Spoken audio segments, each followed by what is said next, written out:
I'm David Bannerman, retired First Sergeant, U.S. Army, 75th Ranger Regiment, and here's my story.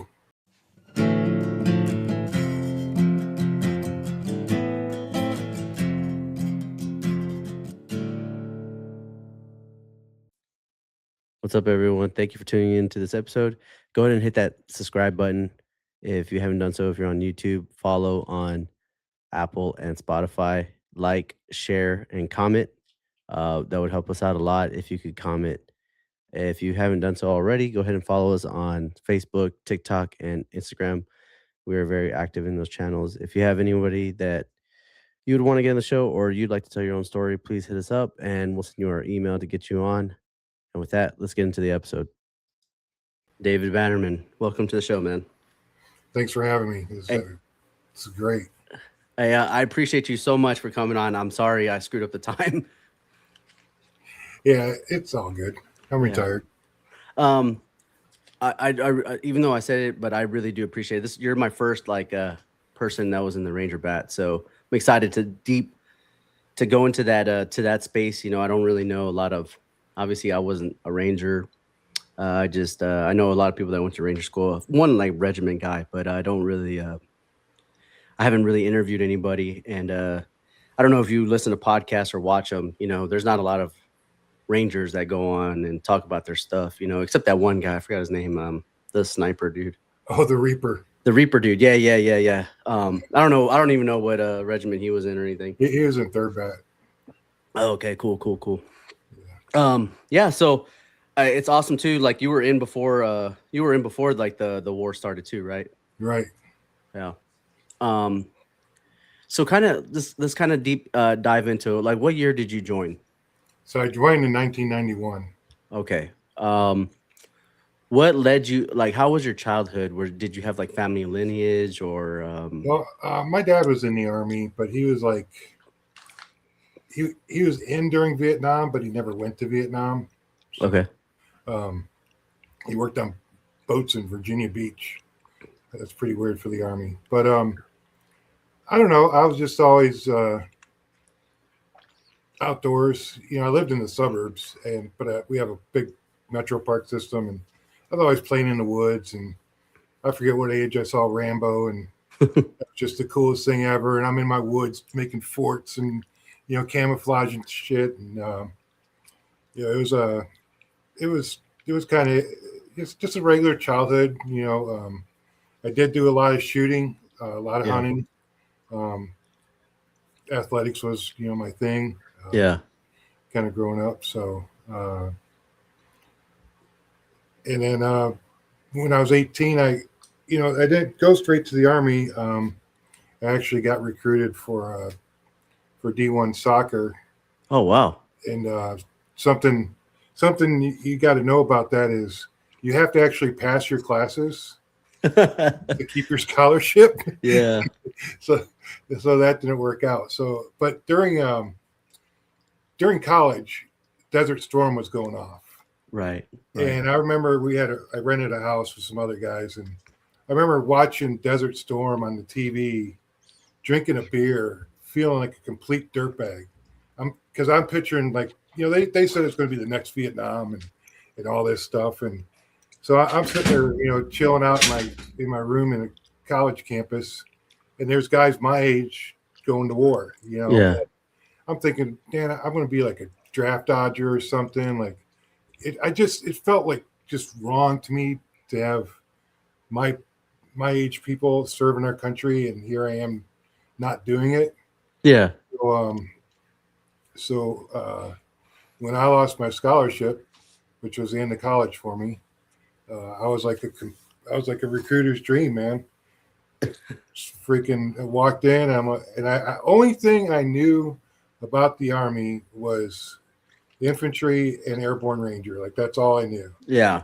I didn't know it. I didn't even it wasn't on my radar. So I just heard things about that. And so I walked into the recruiter's office and I was like, hey, I want to be an Army Ranger. And he's like, when? I'm like, now. He's like, Yeah. well, it doesn't quite work out it doesn't work like that. And he explains to me, this little process. And I guess when they tell you your recruiter lied, I don't know if it was a recruiter.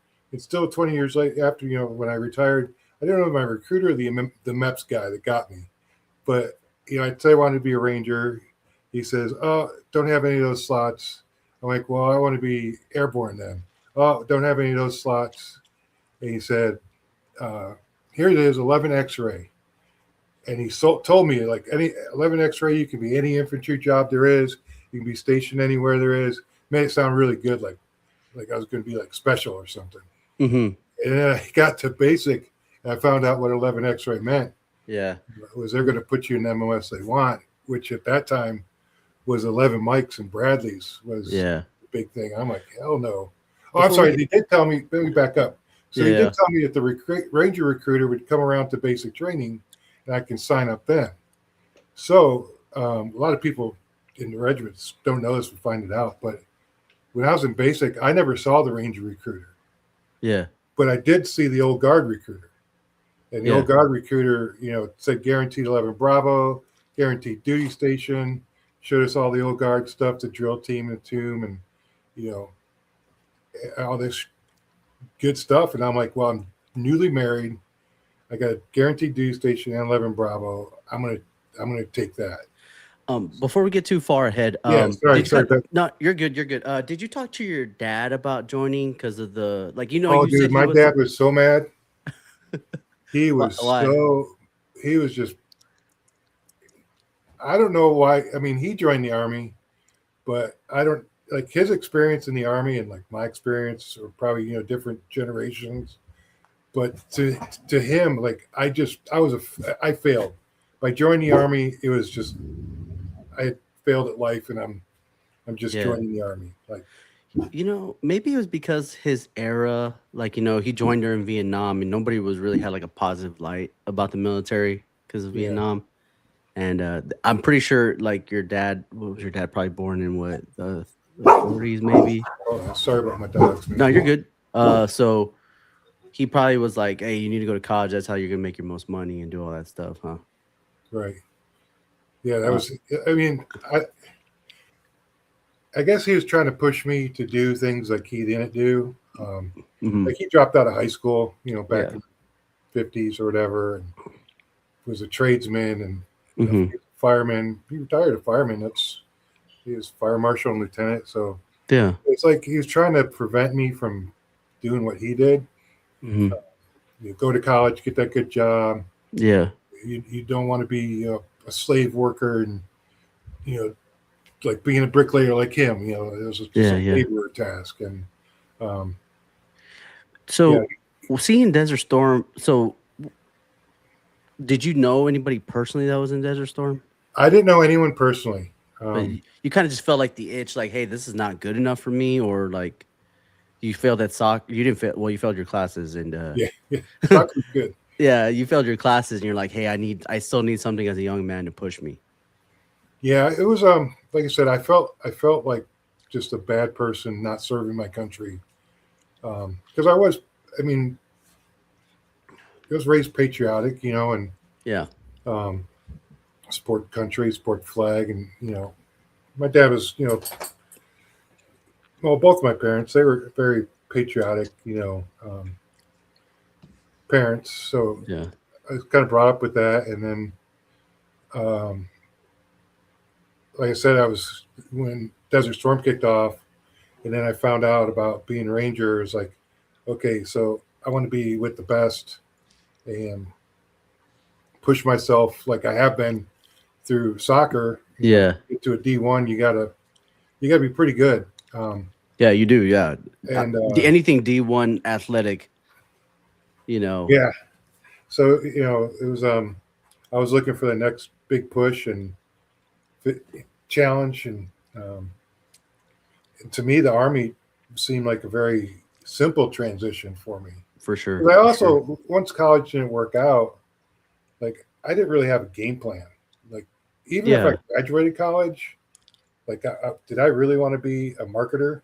That was my degree, was going to be marketing. I didn't have a plan besides get a degree. So the Army to me was like the route to go. Like it was For sure. clear cut.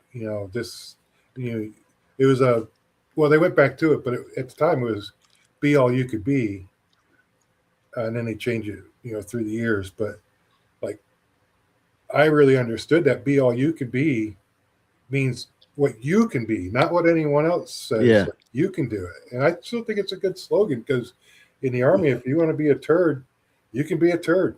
If you want to go to the most high speed stuff, or you know, be an intel whacker and just live in that world, you can do it. Like you can excel, Yeah. Yeah. but it's up to you to do it. Yeah.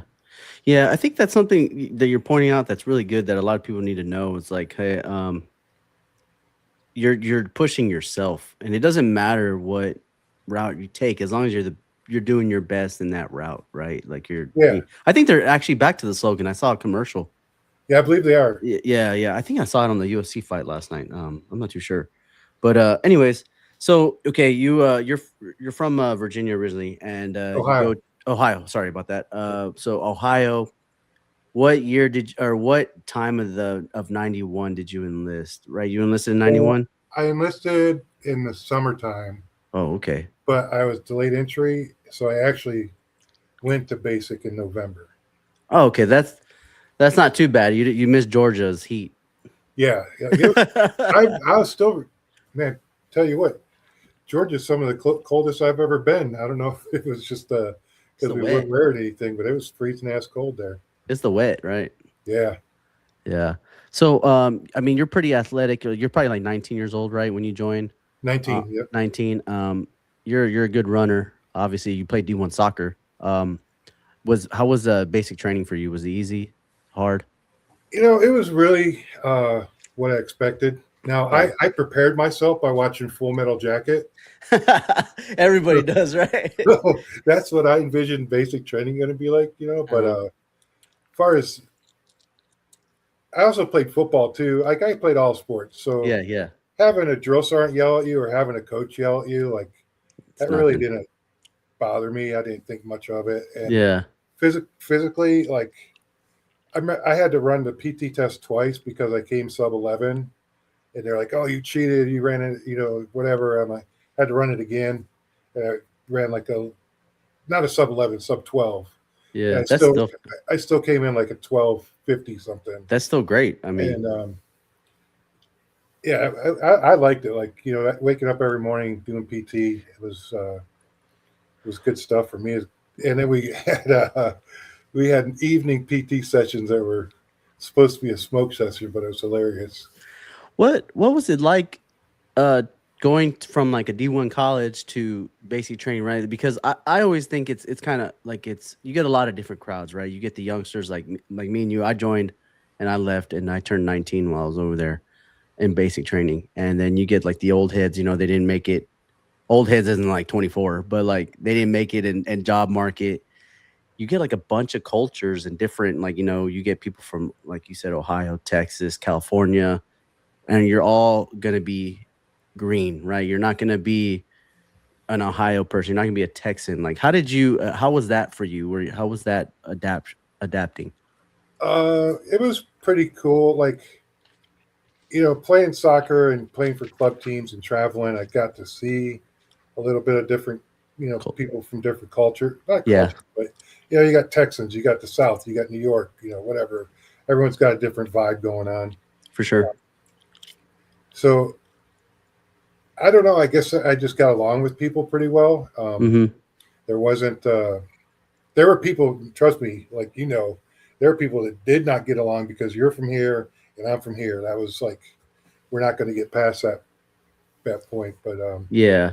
like it was no big deal. I thought it was pretty neat meeting all these people and Hmm. just hearing the way they talked, and Yeah. it was cool. You get some characters, man, right? Like, it's way different from when I joined, but you get some weird characters. Oh man, And they you get them become some all. good friends, though. You do get them all, man. You get some really high speed guys, and you get some guys that are maybe on the spectrum. No offense to anyone, but they got some issues going on when it Yeah. comes to basic. For sure.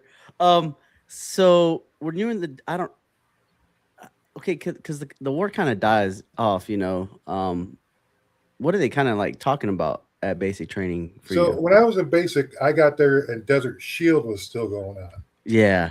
So and they used Desert Shield like you're going to the desert, you're going to go to war. If you don't do this right, you're going to come back in a body bag and all that stuff. So if that's what they did during Desert Shield, I can't imagine what happened to the guys once the GWOT started. Oh, it was crazy. Uh, but yeah, so they were telling us, we're all going over there and everything. So by the time I finished up and got to my unit, it was done.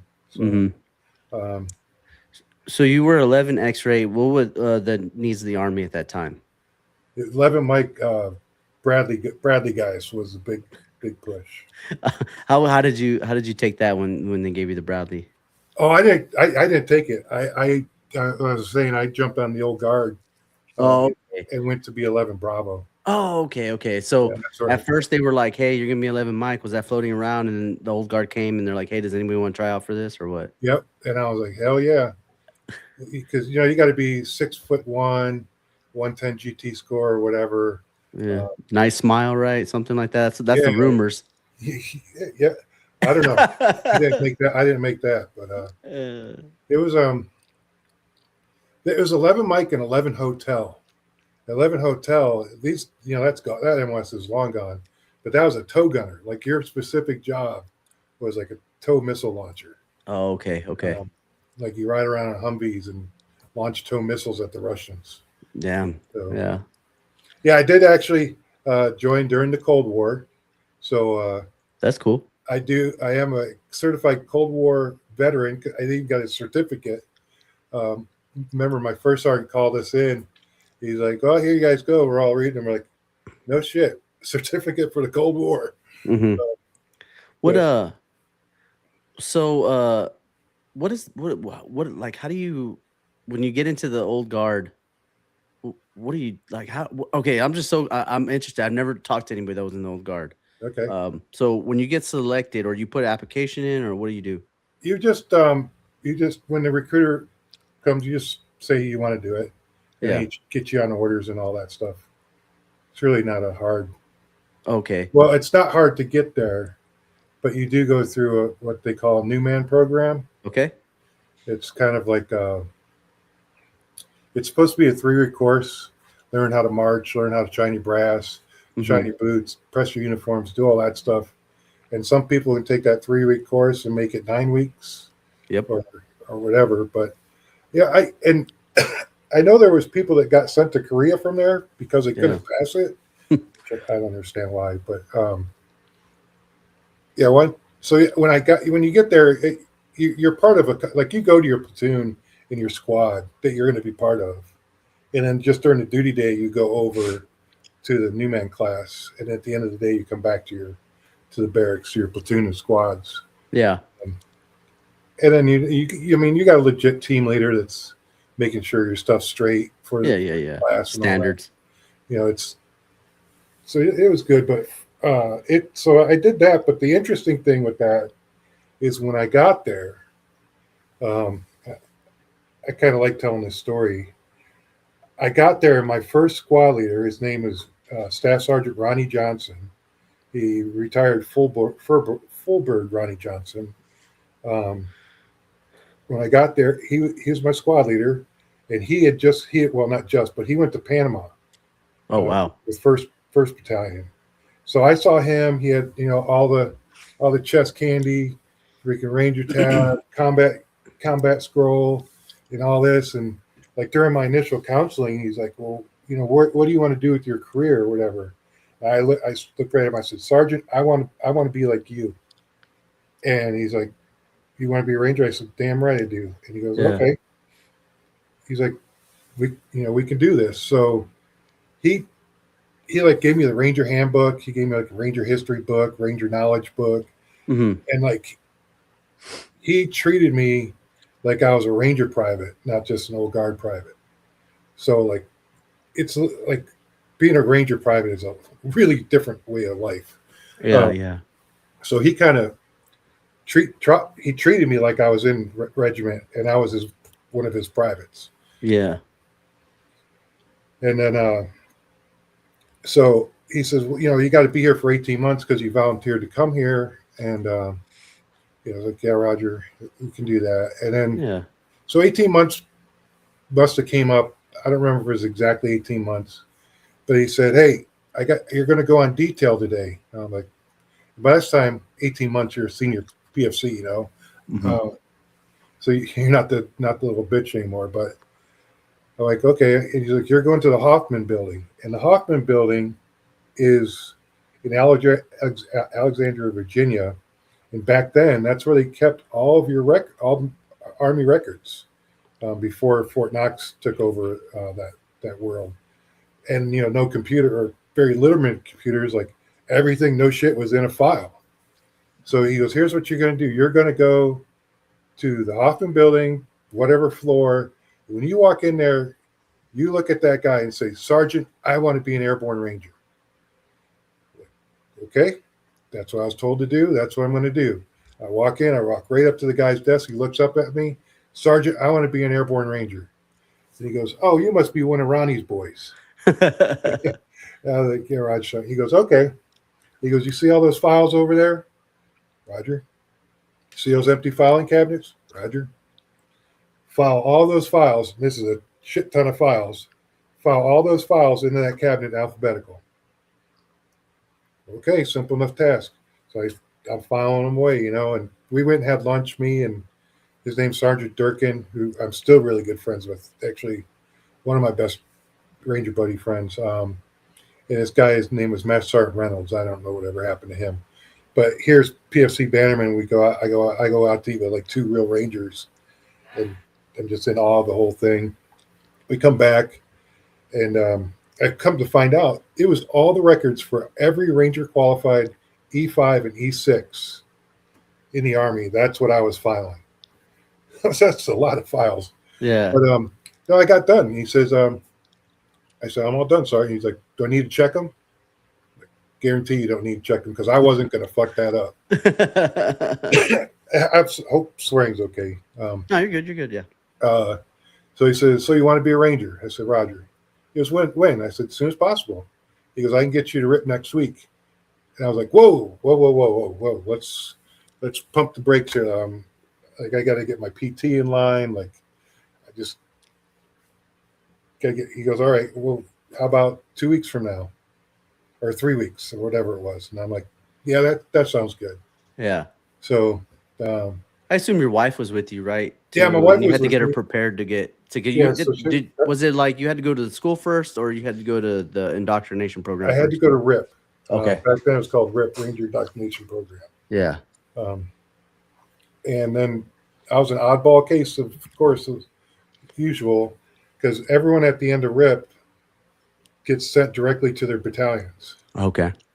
But I had to go back to the old guard and clear, because if I didn't make it through RIP, I was just going to go back to the old guard and be there. Yeah. So I got there, and I got back to old guard and had to clear and stuff like that. And a little funny story, making me think now. Funny story was, so my wife, she worked for a defense contractor. Forget what missiles they made, something. But her boss was a retired 4-star.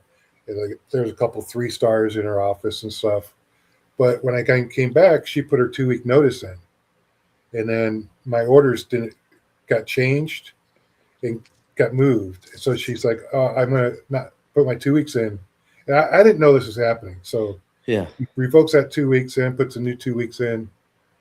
Then this happened 3 times, and I had no idea this was going on. I just, I'm just a dumbass. And my company commander, who's a captain, but as a private getting called to the company commander, you're like, oh shit. Yeah. So I go in there and he's like, why the hell do I have the military district of Washington command general calling and asking about you? I'm like, I don't know, sir. Like, I don't know why the district commanding general's calling you. And he's like, you got some 4-star jumping down his throat because your orders aren't right. I'm like, sir, I don't know anything about this. Like, Yeah. So I get home and I tell my wife, because that's a traumatic event for me. Um, I go home and I tell my wife. She's like, "Oh," she's like, I still can't think of his name, but General so and so, he must have called because he said he was sick of me changing my stuff. And like literally, I had my orders that week, like the next day. It was Oh, it was funny how fast that worked. so that was after Rip. That was after it, yeah. Yeah, So being married, I got I took leave and moved down there, got a house. yeah, Like it's totally not typical private. I'm renting my house. I'm doing all that. I'm already married. I'm, yeah, I'm, I'm the worst thing ever you could be as a Ranger private is I'm prior service. So yeah. I got on my uniform. I got my EIB, my airborne wings, Okay. and the devil air assault wings, which make you stand out like just a sore thumb around regiment because they don't do that school. Hey, so okay, let's back it up a little bit. So Yeah, during Old Guard, you were able to do all this stuff, right? Like EIB, yeah. airborne. Was that part of the stipulations to be there, or they kind No, of you just just so air assault school. We had leave coming up, and none of the guys that had been there for a while wanted to go, so you went? I went, took it, and then oddly enough, I was honor graduate for EIB. It's all goes highest PT score, Yeah, fastest road march time. So I yeah. was honor graduate for that, and for that they gave me a slot to airborne school. What were y'all? Okay, so I'm sorry to back it up so far, but I'm genuinely curious. Like, what do you guys do in the Old Guard? Like throughout the 18 months that you were there? Like, what's a normal So day? I was in a I was in Echo Company First Platoon, and all that means is we are the presidential marching platoon. Okay. So we do like all your line companies, except Alpha. Alpha is the guys that wear the wigs and the Revolutionary War stuff in like ceremonies. Okay. That's the Alpha Company guys. They're actually stationed at Fort McNair across the river. Okay. But then everybody else, B, C, D, and E, are stationed at Fort Myer. And your typical day is you're going to be you do funerals Yep. and you do like ceremonial rehearsals. Yeah. Yeah. Um, so it goes by weeks, and Yeah. so you'll have a week of funerals, um, which is depends on the week, but sometimes it's hard. Like I mean, legitimately, you're on your feet all day, not in attention and present arms, whatever. Yeah. It's if you have three full honors that day, you literally freaking go down in the morning into the cemetery, and you don't come back until the end of the day. Yeah. In the summer and the cold and the winters were terrible. But then Yeah. you got a week where you just do rehearsals. You like I think I had PTSD from doing DNC so much. Yeah. I can still do the drill like verbatim. Um, Mm. but you just do a ton of DNC. Then you also do uh, what the heck they call them? We have general officer retirement. Yeah, GO retirements. Mm-hmm. Um, that's where the whole um, Shebang. everybody comes out. Like the whole regiment's on the field. Yeah. Everybody. Well, it's two platoons per company. Everybody's out there in the field, and you just sit there, and you got all these E6 or E7s, E8s. I don't know where they all came from. Sergeant Major, and they're like present arms. 1, 2, 3. Bravo Company, second man front rank. You're slow. Like Yeah. Yeah. so. They're like critiquing everything you do, and then it's just so much DNC. Yeah. And Hey. then every once in a while, you get to go to the field and do your infantry stuff. Yeah. Let me ask you a question. What was your paycheck like? How did you I like asking this question. So were you guys like did you get like an actual hard check or what would you Oh get? yeah, no. Or We just got get cash? we got a check. Oh, okay. We actually had I don't know if you've heard of it then, payday activities Yeah. where you well it's I guess I was at the change in this when I first did it a few times. You had to get in your Class A's Uh-huh. to go take care of your official business, like go pay your bills and all Yeah. that, like go to the bank, cash your check, or whatever you got to do. And then somewhere early on in my career, they stopped wearing Class A's. Oh, okay.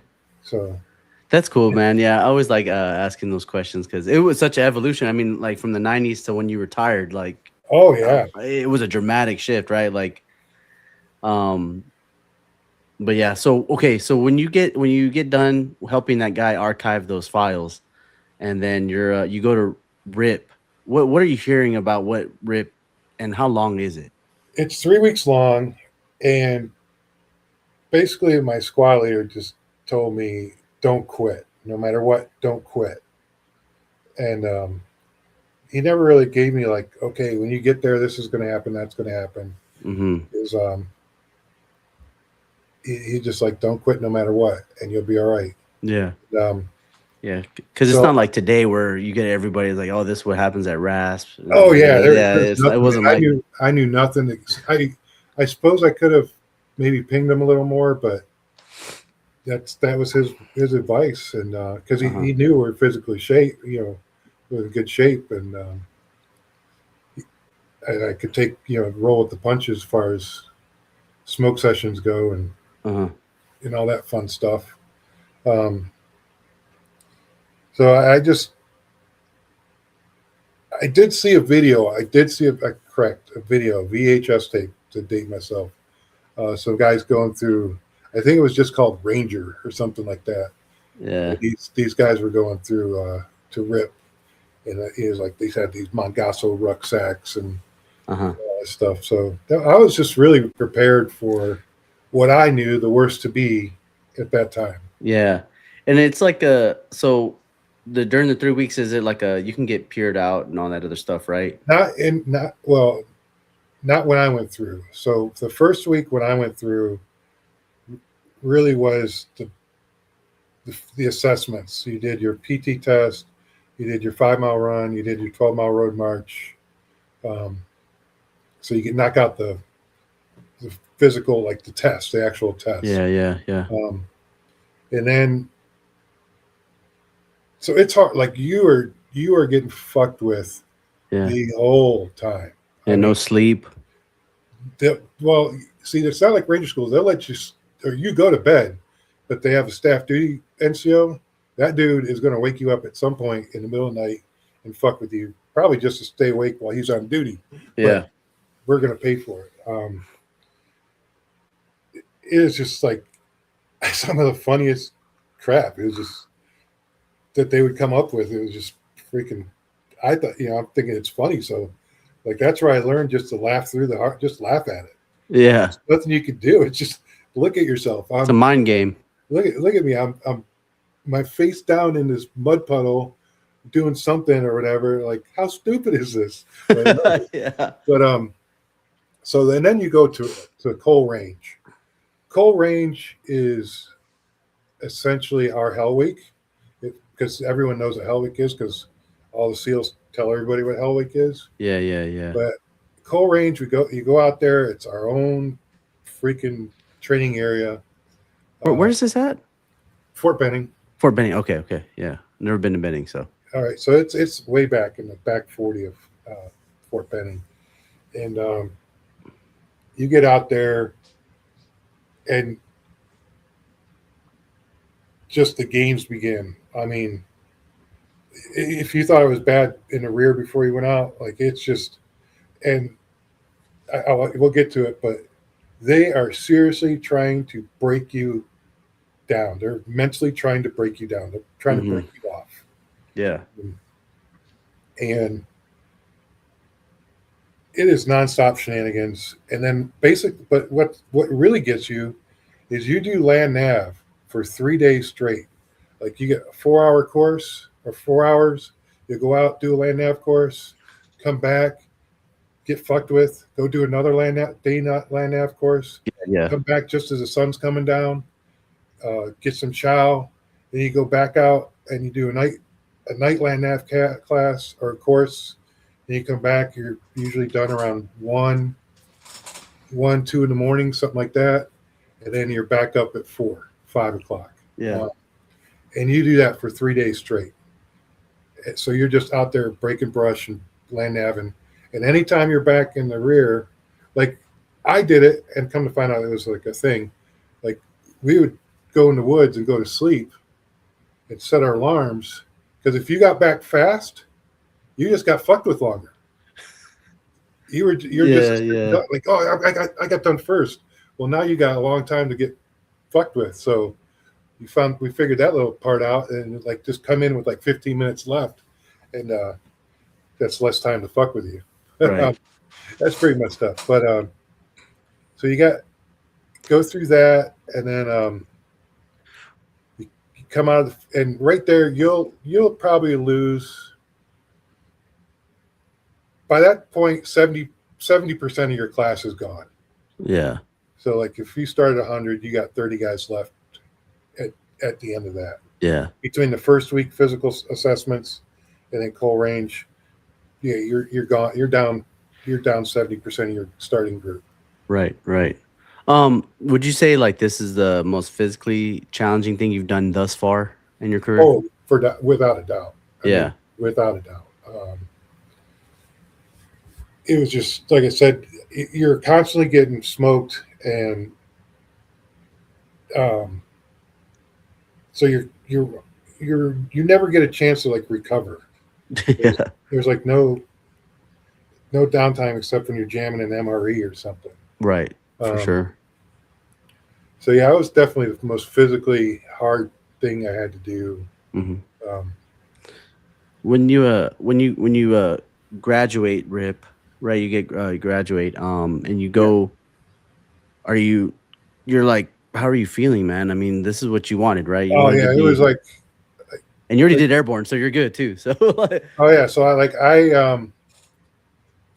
I did what did I wear my class? I did. I actually wore my class A's on the plane back home to my wife in Virginia uh-huh. because I already changed my patch. Yeah.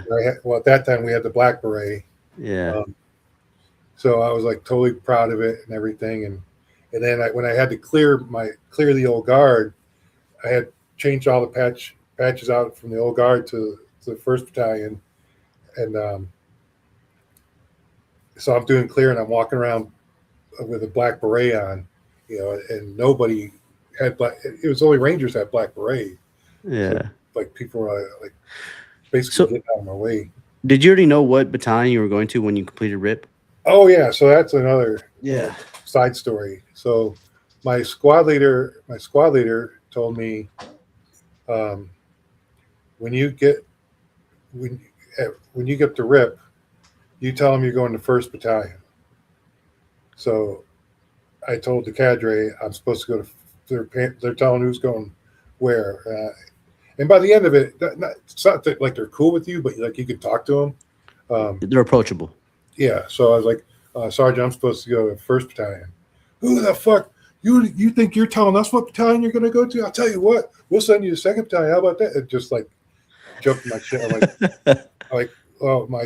I was told I'm supposed to go to first battalion, and they sent me to first battalion, and then my squad leader told me when I got assigned first battalion, he said, when you get to first battalion, you tell them you're going to Bravo Company, third platoon. I'm like, okay. So now I get there, but I'm a Ranger private, and I'm dealing with the Ranger pack NCO, and I got there by myself.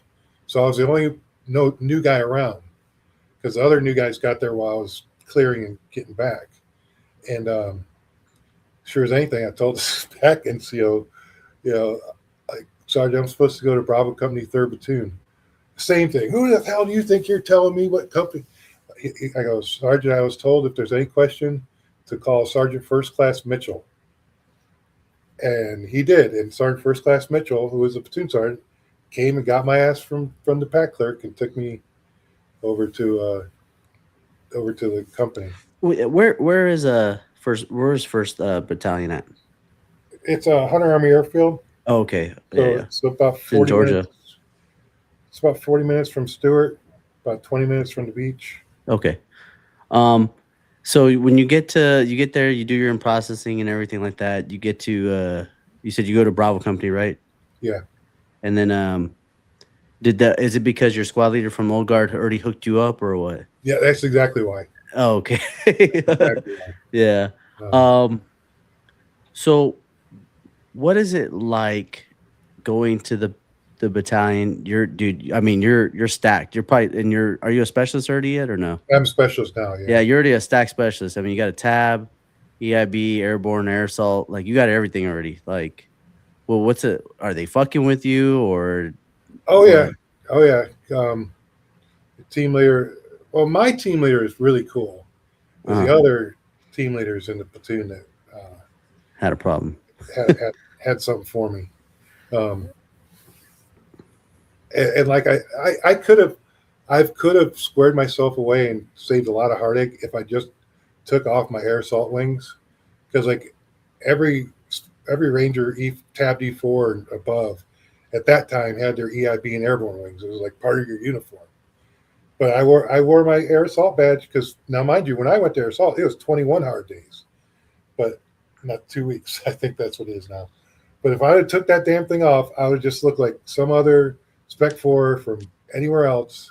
Like no Yeah. one would have known. But Yeah, you're having some pride that you accomplished it too, you know? yeah, yeah. So we get there and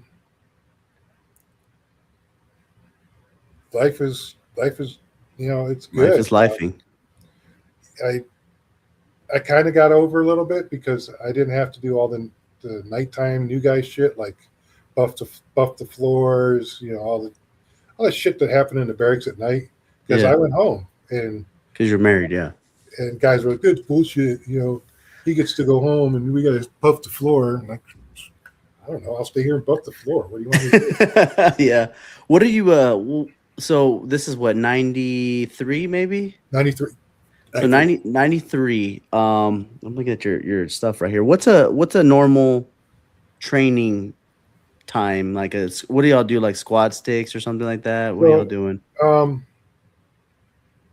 your normal day is your normal week depends, just like everywhere else. You have different weeks you rotate through. Mm-hmm. Um, but you know, definitely, we were living um, lessons learned from Somalia. Right. Um, What battalion was that over that was there? third battalion. Third battalion. Okay.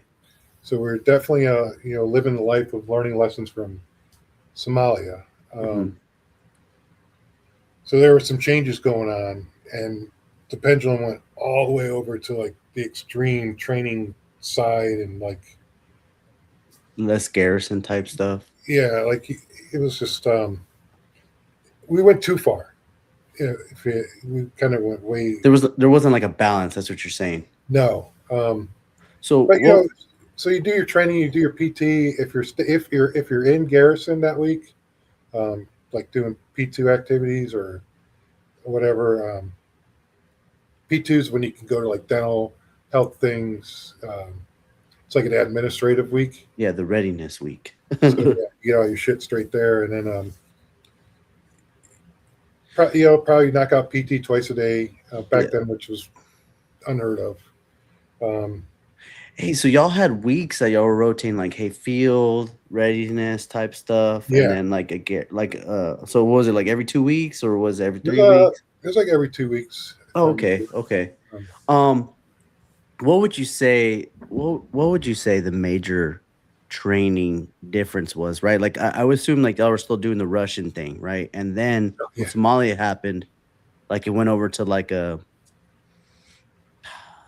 terrorism type thing or what? yeah, it was like you're talking about the transition of the army. Yeah, Um, like back then, like we're talking in '93, we're still wearing the same LBV that they had in Vietnam.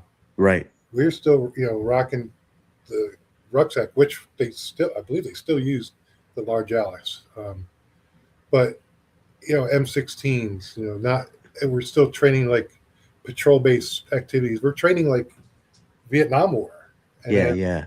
Somalia happens, and then the big thing is body armor. Um, Mm-hmm. and it was, and then when do you wear it? When don't you wear it? Who has to wear it? Who doesn't have to wear it? Is a kind of a weird weird thing at that point. Like if you were going into a building, you had to wear it, but if you're on support by fire, you didn't have to wear it. Like we knew that was going to happen. Like you knew Yeah. that was going to happen or something. But Yeah. that was like the thing. Sounds like an army though. And we had so then we got Haiti. We came up. Haiti started happening. Up Oh whole yeah, I heard a little bit about it. democracy. Um, and that was within my first year of being in battalion. Um, so it was pretty freaking cool. They took us to Eglin Air Force Base, Florida, Mm-hmm. train up, where they had rebuilt the entire capital of Haiti Yeah, in a field, like the whole damn thing, like the whole that's pretty building. cool. And so that I heard about like in Panama they had done mock-up buildings and stuff, but like this is a whole damn downtown area, and like the doors and everything's in place. So we call it Groundhog Day because we did the same. It was the same thing every day for like 3 weeks, and then you'd be on the ground and the for hours, like you're just sitting in a spot for hours, and that's because the hires were like, "Oh, we need to tweak this piece and move this piece over here," and then we go back and reset and then make that little fix and whatever. So Yeah. Hey, were they making y'all wear steel plates, we had or was it ceramic? It wasn't ceramic, they yet, were right? ceramic. They were There were ceramic. some, maybe. Yeah, they were. I know I had a ceramic, but it was really high on my neck. Yeah. You put your head back. So we took it and we folded it down, Oh, okay. which you still had the nylon, but it was not comfortable. Yeah. Hey, Um, so we do did that. are they floating around that you need to go to Ranger school? Yeah, yeah. This is um, same time frame, 93. Okay, okay, So okay. I Go got a ahead. lot going Continue. on Yeah, there. you do. So Haiti. 1193 was when I started school. Uh, what I'll just do a brief Ranger school story, Yeah. or not story, but history. I went to pre-Ranger, then I went to Ranger school, went Darby to desert. Back then we had a desert phase. Uh-huh. Um, recycled desert, and then at the end of there was something like 25 guys from my regimental pre-Ranger class that got recycled in desert, Yeah. and then like another 20 of us were recommended for drop, which is like unheard of, like 20 back guys getting dropped from Ranger school. Yeah, yeah. And it wasn't any like honor honor violations or integrity violations or anything. um, so whoever it was, the sergeant major or whoever it was, basically it was like, that's bullshit. um, there something's up with this or whatever. So the reward we got was we got to start Ranger school over again. So I went Darby, desert, back to Darby, and back to desert. And like the RIs were like, weren't you just here? Yeah. Like, oh yeah. But then I went straight through Ranger school. Like my third or second time starting, I made it all the way through. Yeah. And I was gone for like 7 months. Wait, why did they do that though? Was it because they had too many people, or Well, what was it? only thing we could think of is like, because you have Ranger school, it's an Army school. There's people from all over there. Yeah. But when we were put in leadership gradable positions, like it was always all Rangers or all back guys that were in leadership positions on that day. Like usually, they'll have like an officer this, here, or Yeah, yeah, yeah. a guy from 82nd here or whatever. But there's always regiment guys that were in the chain of command, and that mission would go to it would never go good ever. Yeah. And so it was like somehow it seemed like we're all set up for failure. I mean, I was young. I still don't know how they did it, but Right. there are a couple RIs there that were in regiment, and maybe they Mhm. left under bad conditions or something. Yeah. But yeah, someone had a hard on for us in that. For the bat dudes. Yeah. Yeah. So, okay, let's talk about Haiti. All right. So you get to Elgin Air Force Base, and you're doing the train up over there to go to Haiti. Yeah. What's it? So, what are you guys like? How are y'all doing missions, right? Because you're in that transition phase of the army. Like you're going to a different style, right? Yeah. So we're doing even back then. The game plan is first battalion itself. We were going to helo in, and third battalion was going to parachute in. I don't remember what second battalion was going to do, but yeah, we were going to do a whole air assault raid Right. down in the compound with all the tier one guys and all that. And you know, there was CQB back then, but like we really like ramped up our CQB learning curve Mm-hmm. a lot because we're definitely going to be in buildings and all that. So Yeah. we train with the Delta guys and train with the Sephardic teams and stuff like that, trying to get up to speed with what we should be doing. Mm-hmm. Um, and one of the bad things that was a Somalia fallout. We carried so much stuff. Like every guy basically had a freaking um, medic kit on his Yeah. body. Like every guy had full ID. Every Yeah. guy had this that. Like, Uh-huh. you In could addition to your in addition to stuff, so yeah. it wasn't just like a personal bleeder kit or something. It was like you were carrying enough to save your platoon by yourself. Yeah. It was ridiculous. Um, but The army's reactive, man, you and by that know. point, we're also getting knee deep in night vision, um, which, believe it or not, before this, we would do live fires without night vision at night. Um, and the only people that had radios were like the squaliers, and the PO, and the platoon sergeant. And then even when we got nods, it was like the team leaders got nods, Mm-hmm. and they would just pick them up on their face, put them down, and put them down. Down. And that's how we're doing it. And then we got nods, and everyone he had those skull crushers. I don't know if you've seen those old things. You would wear the skull. It's just a thing. Oh yeah, yeah, yeah. It was like a net, right? Yeah. So we put that on, and you pull it way back like this, so you're looking underneath your nods. Like we weren't even using our nods. Yeah. And like we got lasers and crap, and they were part of our commo, not part of our weapons. So like every time we drew it, you just basically tape it onto your M16. Uh-huh. Then we got the M4s, but no one knew how to zero them. Like you just put it on your gun and went and shot, live fires with your buddies running around in front of you. The laser, who knows where the laser's going? No one knows. Yeah. Man, the evolution, right? You went through a huge gear change too. Yeah. Yeah. So Haiti, at the end of that train up, Haiti did not happen. Okay. Um, and it kind of just simmered down. Yeah. And then this is how I got lucky on this one. I was pissed. So I go back. Everyone goes back home. We just go back to doing our normal training routines and business as usual. Another hot button there was like the FARC in Colombia, and then it's kind of weird now with the Iran thing going on. But we trained to go into a mountain and take out nuclear weapons like back then, and WMDs before like WMDs were a thing. Yeah. So those are like our big things. Was Colombia, South America, and then whatever enemy they had us slotted to go in these mountain caves or whatever for WMDs. But so time's going and we're doing our thing, and then I go to I got made team leader. You're going to get a kick out of this. By this point, I'm a machine gunner, Mm-hmm.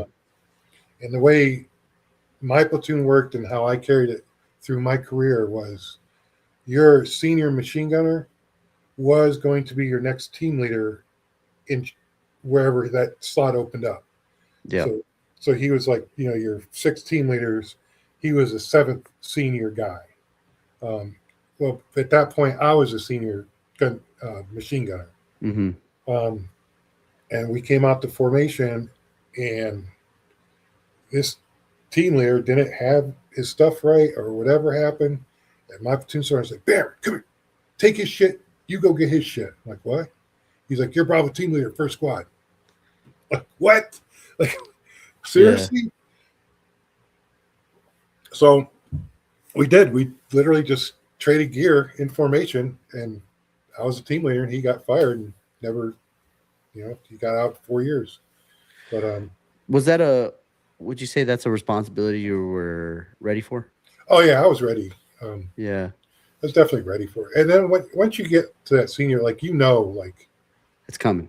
it's coming some point soon, and you Yeah, start paying attention who what E5s are going to be looking at E6, or is this guy going to get out and do his time and get out? You kind of get a feeler for where you might be going. yeah. But the guy I replaced wasn't on the radar to be moving anytime soon until he got fired. Mm-hmm. So I went to PLDC, which I don't even know what they call it now. Yeah, PLDC was primary leadership course, and then changed to yeah. warrior leadership course. Yeah. So for everybody that's listening, that's wondering, that doesn't know what he's talking about the school to become a E4. sergeant. Yeah, from E4 to E5. Yeah. So what It's called BLC now. what's Basic PLC? BLC, basic leader course. Basic leader course. All right. Yep. So it's probably still the same. Yeah, it's probably the same stuff. They But just I was there, and we just had to go to Fort Stewart for it because they got a division there, so they run their whole own school. But we got word that the guys were deploying to Haiti, so we're all on the payphones. This is '94. We're all on the payphones calling back like, "Yeah, what's going on? What's going on?" Boom, going up, like whatever. And then finally, the class commandant called us all there. They're like, "First battalion is deploying, and you guys aren't going." Like, that's some bullshit right there, Like, yeah. the guys were like, "Oh, I'm going to leave anyways. I'm going to leave." And so we didn't. I missed that. I missed the boat, literally the boat, because First Battalion was stationed on the USS America aircraft carrier. Mm-hmm. I guess what was it, 27 days or something? They lived on there, but I missed the whole. What you could call deployment. I missed the whole thing. Damn. Well, I mean, I guess hindsight 2020 is probably wasn't that bad, right? That you missed it, or you wanted to do it. No, I've heard some. When I got back, they had some pretty shitty stories. I mean, they're like crammed on this aircraft carrier with Marines and pilots. Like, the thing was like overloaded, and Yeah. then after the mission got canceled, they had to stay there just in case. Yeah. Now the Army guys are getting in fights with Navy guys, and it's just like This is chaos. Yeah. just madness. What are you? How are you? How is it? It's kind of like a peacetime. Like, how are you? Like, you're like, to me, I've always been told like Rangers like the barrel-chested freedom fighters, man. So it's kind of like during the peacetime, how are you? You're like, you wanting to stay in? Or you kind of like having that idea to float to get out? Like, are you itching to? Because you wanted to because of Desert Storm, Yeah, I think for me,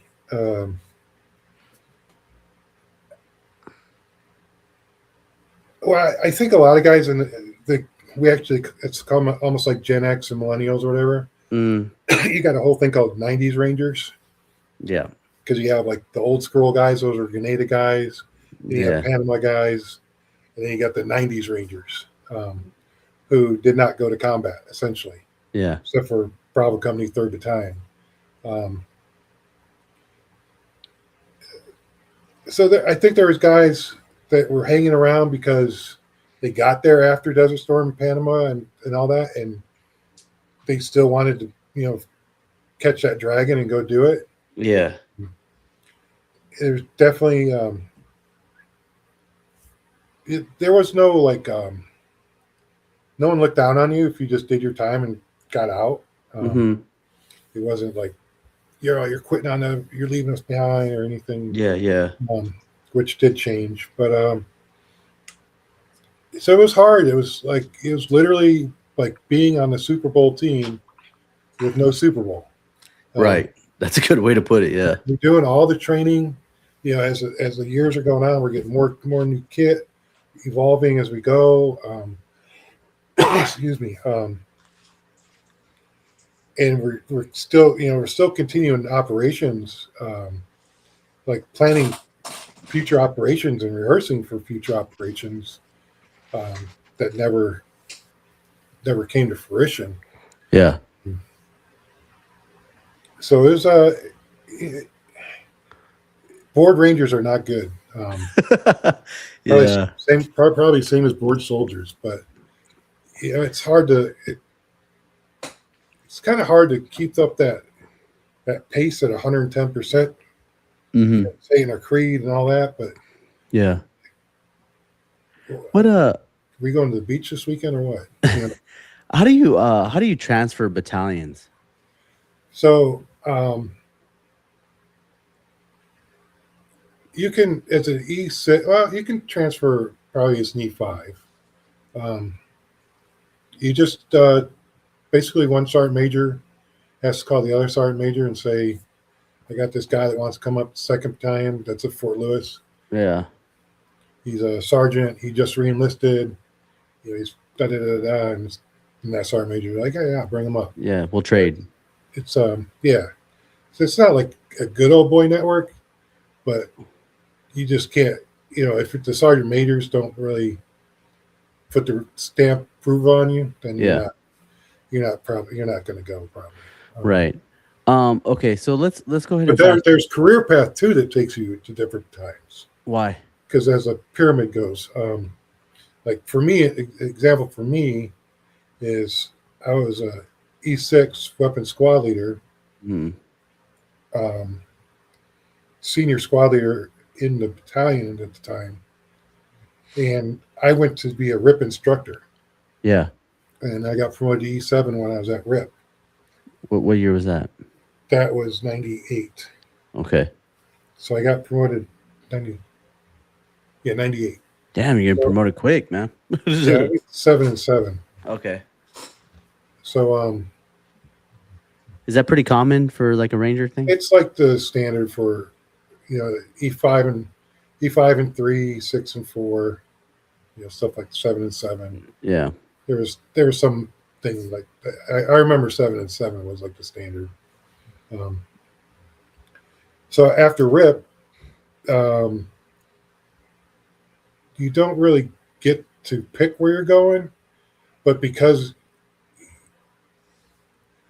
when you get to E7, all right, so obviously there's a pyramid, Yeah. and as guys get promoted to E7, that pyramid's getting pretty steep. There's only 12 or 16 in a battalion, and there's a lot of squad leaders that are getting promoted. So some guys are going to be showing the door, like, appreciate your time here, but you're not. We don't have a job for you anymore. And like for me, I wanted to go back to first battalion, but um, there's an opening for an E7 in second battalion, so I went up to second battalion, and then when 8 came around, I went back to first battalion. I was actually going to go to third battalion, and then the first battalion sergeant major jumped in and took me from third battalion sergeant major.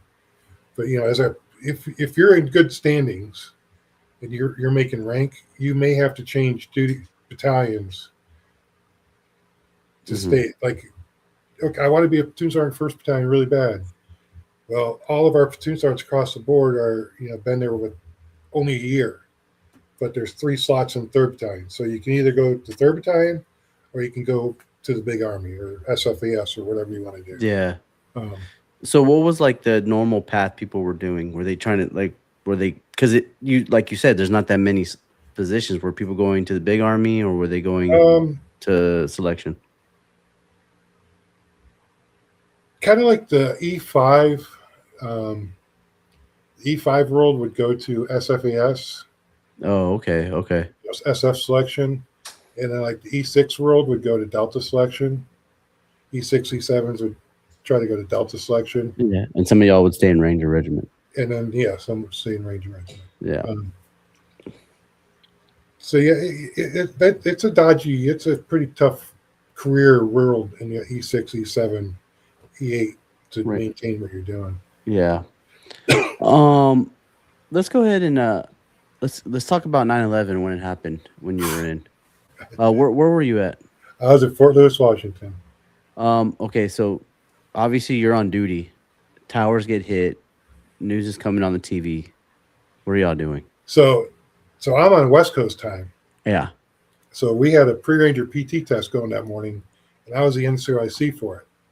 Okay. We had just sent the guys out on a 2-mile run. Uh-huh. It was just me and some E6s, and then the guys trying to go to Ranger School. 6 in the morning. They're out. We just sent them on the road to go do their 2-mile run, and the first person that actually comes in is my first sergeant. Comes racing through the gate. He stops. He's like, "We're under attack. We're under attack." Like, what? He's like, "World Trade Centers just got hit and all this shit." And, we're outside doing PT. We didn't know. Yeah. So as guys are coming in from the run, I'm marking them down as getting their times, but we're telling them to go right to their company area. Yeah. But now we haven't gotten an alert. It's called a Bravo alert, so we call it. We haven't gotten Bravoed, but like we're sending all the guys to their companies, and at the same time, like all the dudes are just coming in. Like everyone's just coming into work, like quick. Yeah. And so we basically start the Bravo sequence on our own. Like we had armed guards because we keep ammo in our arms rooms. So all those privates that just did the PT test were guarding the gates and the company areas and all that. So everyone starts rolling in, and we just start going through the deployment sequence. We got D-bags going outside, making pallets, everything, and we're probably, it's supposed to be an 8-hour sequence. I'd say we were probably ready to go within 2. Wait, what are the pre-ranger guys doing? What do y'all have them doing? Oh, they're the guys that we put on guard around the battalion area. Yeah, so like your whole your company and your battalion, y'all are suiting up, I guess you could say, right? Yeah. Okay. So, and then when you guys start getting information, what's going on? So we're starting to get information, and our first sergeant and our CO are going back and forth to battalion, and we're trying to figure out what's going on. And I'm like, why aren't they hitting the red button, man? Hit the red, let's start freaking, like, we know where all the terrorists are. Let's start whacking them. And yeah. And so we were just sitting there waiting for the call. Like we were on, so each battalion rotates RF1, the alert battalion. Yeah. And 2nd Battalion was on RF1. So if anyone's going to go, it's going to be us. So we're all sitting there, all day, like, all right. Itching. Let's go. We're ready to roll. Let's go. And I guess it was probably about 7, 8 o'clock at night. They're like, okay, you guys can go home. What the? Yeah. What? Like, we're not going anywhere? Like, no. We don't even know who it was. Yeah. All right. So, I remember that ride home too, because you have to go through Lacey. The only gate open on Fort Lewis. Fort Lewis is huge, but they only have the main gate open. So I had to go all the way around Fort Lewis to get home. I had to go through a city called Lacey, and I always say, like, you probably heard it before, I wish we could go back to September 12th. Right. With the country being together and patriotic and all that. Like when I was going through that, it was almost like a movie scene. Like all these people with their flags, just outside with their community. Mm-hmm. And I'm kind of riding along, like, we're here to fight for you guys, and it was kind of like a surreal moment of the whole thing. And then go to work the next day and nothing. It just goes back to business as usual. Yeah, like we're not going anywhere. No one's going anywhere or anything else. Nothing's happening. So it did turn out that we September 28th we got deployed finally. Okay. We got forward deployed. We went to Jordan. Um, Bravo Company went to Poland, and I forget where Charlie Company went. I can't. Maybe Egypt or something like that. Yeah. So we all forward deployed because we didn't know where we're going yet. Um, and we so like where we were in Jordan, we were right on the Jordanian Iraqi border. Like you could literally see Iraqi tanks looking at us. Yeah. It was just us and SF, I think 7th SF group guys. I'm not Hmm. really, I don't know the groups like by numbers that well, but so we were there, um, obviously ready to do it. Like 2 weeks later, we're ready to go, and it, it's kind of weird because up until that point, you had Somalia, but we were all thinking like we're going to go to war and we're not going to come home until the war is over. Yeah. That's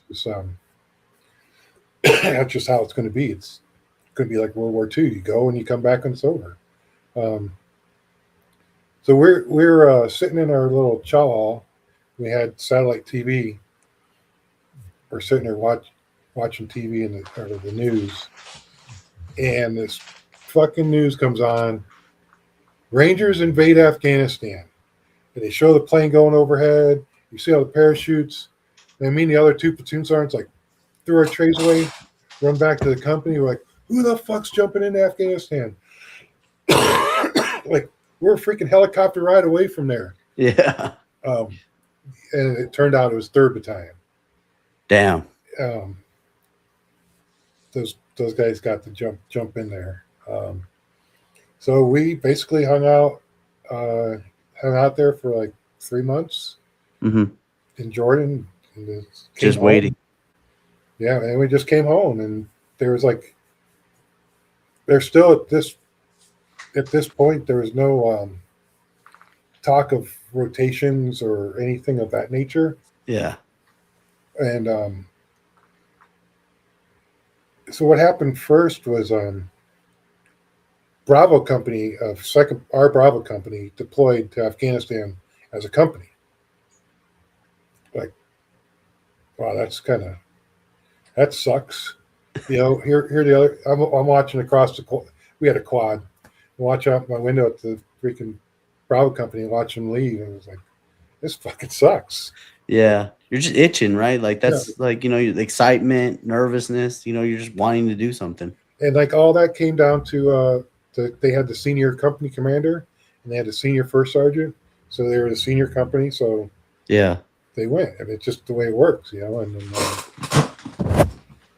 then, so they were gone a month, and then we got word that our company was deploying to Okay. Kandahar. So When was this? this is 2002? 2002. Yeah.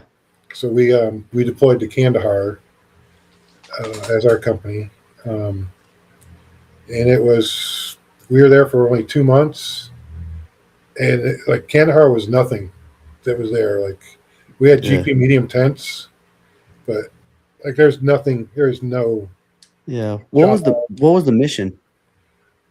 We didn't really have one. Like find Bin Laden, but what the hell does that mean? Yeah. You know, Right. just go out and start looking for them, or just walk on foot from Kandahar somewhere. Uh-huh. Like we didn't know, so they put us on QRF for for the area, and never got. Yeah. Now I'm going to make up for this later, but we never got called. So we would just do, like, I don't even know where you got these Humvees from, but they're light skinned, no doors, no tops, no nothing. We just go patrol streets around Kandahar, try to look for a fight. Yeah. You just didn't know, like, You didn't even know who the enemy was, really. is the Taliban here? We don't know. Are they really, like, who? What do they even look like? How do we know? So we're just Yeah. kind of cruising and hoping someone picks a fight with us, Yeah. which never happened. How were y'all doing like rotations then? Well, that was so that whole thing worked out while we were on rotation. Yeah. So they worked out. It's going to be a 3 month rotation for the battalion. So that was second battalion, and then third battalion came relieved us. Yep. And then first, and then And then so they did their 3 months, and then first, and then second again, and it became. And then after Iraq, it changed, but that was 3 month um, trips going. so how was it with the battalion when Afghanistan was going on, but Iraq kicked off? Yeah, that was a really interesting deal right there. Because I assume like you probably went to Afghanistan twice in '02. Right. So what happened was, we we deployed that time only a company to Afghanistan because Iraq was on the radar. And So what was that, late '02 or what? late '02. Okay. Um, so Charlie Company went to Afghanistan, the whole country to themselves. Oh, Um, okay. So y'all went as a battalion, rotated, and then the company went. yeah. So Okay. Charlie Company's over there. They needed another platoon. So at that time, me and my platoon, or me and my PL, sorry, were the senior platoon. Yeah. So they let us go over to Afghanistan, and we were kind of like, is it better to go where we know there's war, or stay home hoping there's war, or whatever? But it didn't matter. Not like we were making the decision. Um, so we pushed over to Afghanistan, and this turned out to be the flat out coolest deployment you could ever wish for a Ranger platoon. But we got there. Charlie Company was in Abad, Jalabad, Kaus, some Skin, places like that, Yeah. and they opconned us out to what they call the Peregrine team. It was basically a OGA element, and then Tier 1 element, and then our platoon. And we went way up north to a place called Barracout. Yeah. Yeah. That was a picture you sent me, right? Yeah, Barracout, they're like, and all the intel guys are like, this is the Wild West. Like, you're going to be getting it on out there. It's going to be crazy and all this. And we're like, oh, hell yeah. So it's going to be on. Because the only thing between us and Pakistan was the Konar River. And you're like, oh, yeah, this is where they're hiding and Yeah. all this crazy shit. So we go there. Um, and the OGA guys, the CIA guys, already got the compound we're going to stay at. They're paying this guy like $10,000 a month, something ridiculous, for his house and his walled-in compound. Yeah. And all this guy did, this is kind of funny how people don't understand the culture. All this guy did with getting $10,000 a month was he moved outside of his wall to his brother's house. Yeah. That was it. I mean, $10,000, dude, a month. You That's a go lot of anywhere money. you want. Yeah. In 2002, for real. Yeah. Yeah. So I thought it was just funny because he just moved to his brother's pooch. But so we had nothing. We were living in poncho hooches, slit trench, which is really not cool for 40 something days. But so we got there, and this CIA guy's like, look, make sure we don't do this and this and this. And we're like, oh, yeah, we got it. He's like, no, I used to teach them that when they were the Mujahideen. So they'll be looking for these things that I taught them. Like, oh, okay. Um, so we're like, well, how are we going to work this thing up here? It's just us in this compound with essentially nothing. Yeah. And one thing you always do is you always improve your defense. So that was one thing we needed to do because we didn't have anything, and Rangers don't do defense. So we're trying to figure that little baby Yeah. out. So what we did is we we divided against three squads, gun attached. You'd have one squad on a 3 to 4 day patrol up in the mountains. They take off, and the only stipulation we had is they had to be able to be serviced by 120 mortars. So however far, like wherever you went, you couldn't go outside the radius of 120 support. And we'd move the 120s to wherever we needed to get further. Um, so you had this patrol squad all going, and then we put two LPOPs up on the two highest parts of our around our little safe house.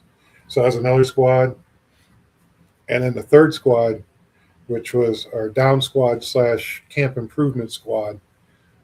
They would just hang out, do little projects, fucking film sandbags, and um, it's funny. We had to eradicate all the dope, the pot that was on the compound. And that was kind of funny. So that's how we were rolling, and we didn't have to answer to anybody. We just had to answer to the chief of base.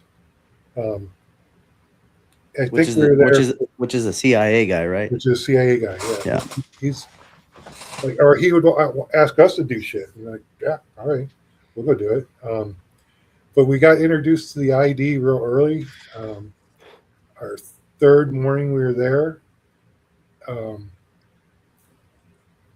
We were going into town to get some bread and some fruit or something, and because the CIA guy said they were doing that before we got there, so we went in and we were coming out and we got hit by, I don't know if it was the first IED in Afghanistan, but it was definitely early on.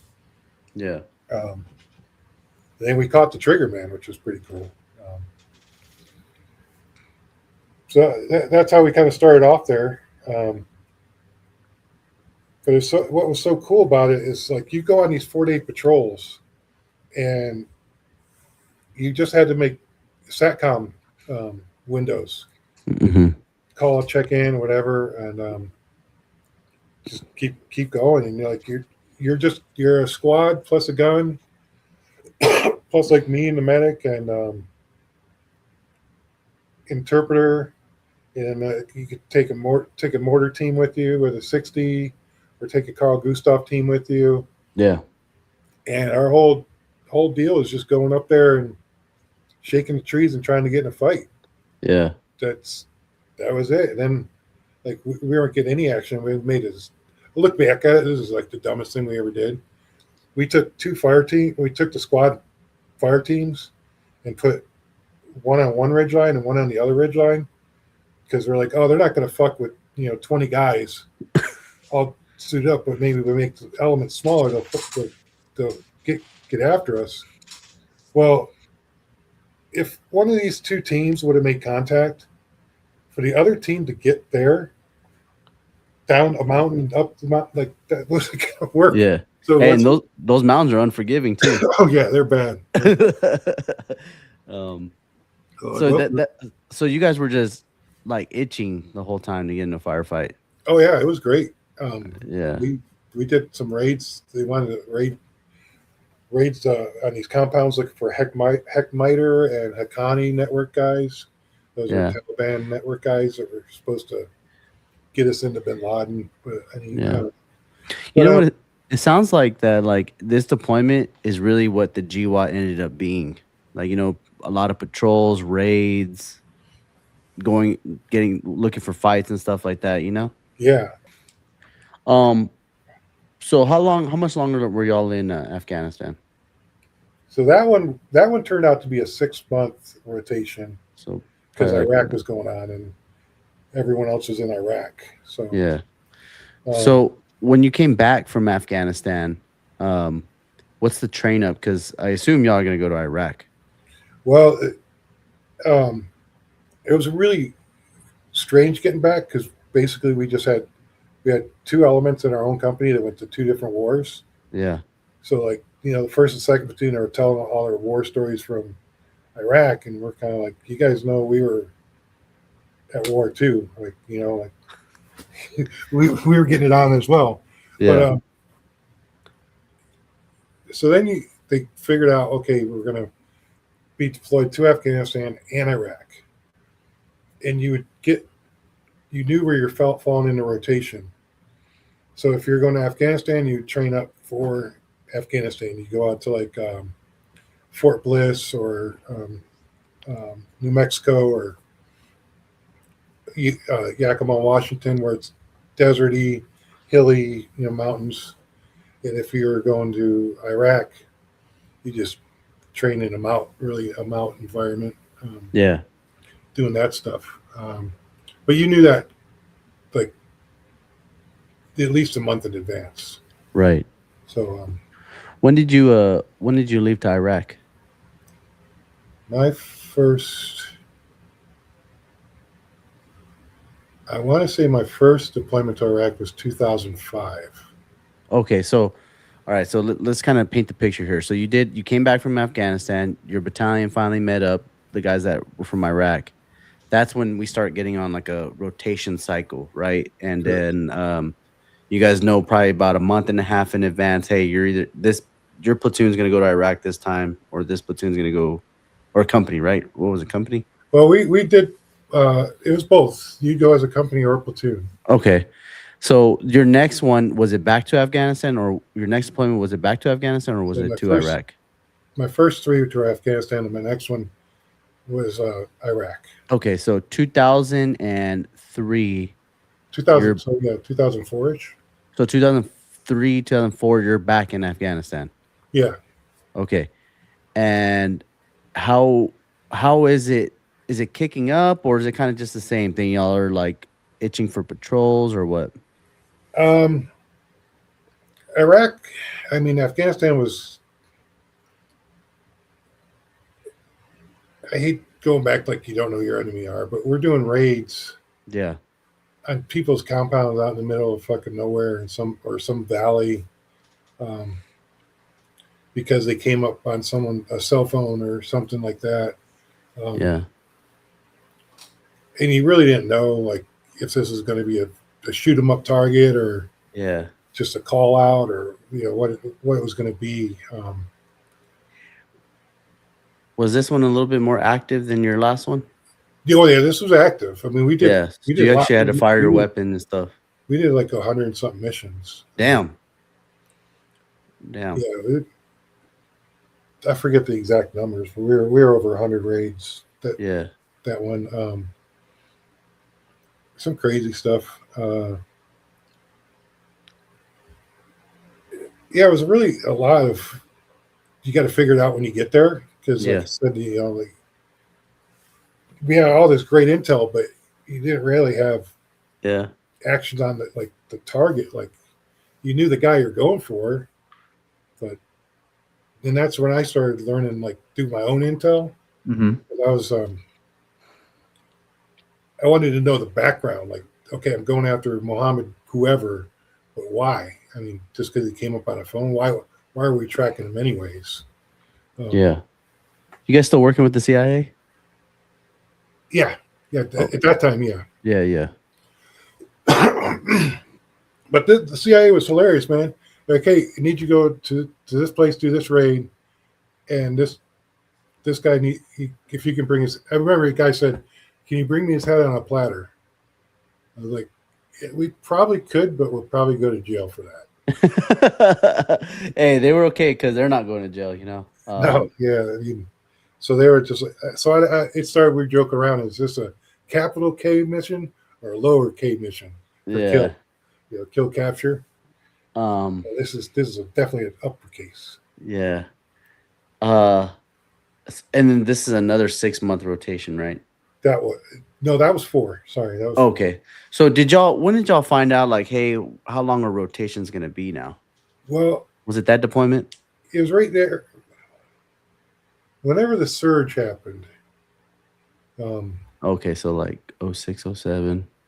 that's when things, because the surge really got to us hard because we only have so many platoons to put out there. Yeah, exactly. So, like, say it's like first battalion's turn to rotate, but then we're going to surge, and we were surging different than like the rest of the people. Like our guys would find like a hotbed of something or get into something deep, but we need more rangers over there.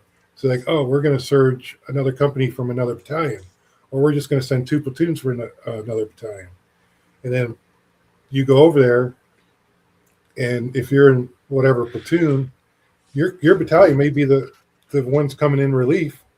So then you meet back with your battalion and you keep going. Like Yeah. your rotation just got longer. Yeah. It's interesting because you figured like, hey, somebody in that area would be like, hey, half of this battalion and then this battalion, y'all take care of Afghanistan. This other half take care of Iraq. Well, Right? that was the game plan, and then the war kind of dictated. So we were supposed to have. I think we ended up with, at least when I left, when I retired, we would have two platoons go to Iraq, and one platoon go to, or two companies to Iraq, one company to Afghanistan. Mm-hmm. That was um, the rotation. Yeah. And as far as like leadership would go, me and the CO would pretty much go with the junior platoon wherever they Mm-hmm. were at. Because I may have a brand new platoon sergeant, or it could be a brand new PL, or Yeah. we don't want them to be on Go. their own when you got another platoon with a 2 3 year experienced platoon sergeant, a platoon leader's already captain. They can pretty much fend for themselves. Yeah. What? Okay, so you did 3 to Afghanistan right off the rip, and Yep, then you go to Iraq, right? In yep. '05, and there's major events that happened in Iraq during that time. Um, what are you noticing different about the Iraq compared to the Afghanistan deployments? So my first, I came out. I was platoon sergeant in second battalion, Uh-huh. and I come back to first battalion, and I'm an E8. Okay, Okay. so I'm just I was the ops NCO E8. Mhm. So we deploy to Missoula. My first trip was to Missoula, Mhm. and I was with Charlie Company at the time, Mhm. and those dudes were doing like 24-hour op missions. I mean, just they'd come in, freaking do whatever they got to do, grab some chow, they're going right back on another mission. Come back, go out in the nighttime. They were just like they were pushing so hard in Missoula at that time, and the only thing I would do, because I knew I was taking a company, I would like look around. Like, I'd ask their first sergeant, like he was a buddy of mine where he eats, like, hey, can I go out with you guys? Like, yeah, sure, I don't care.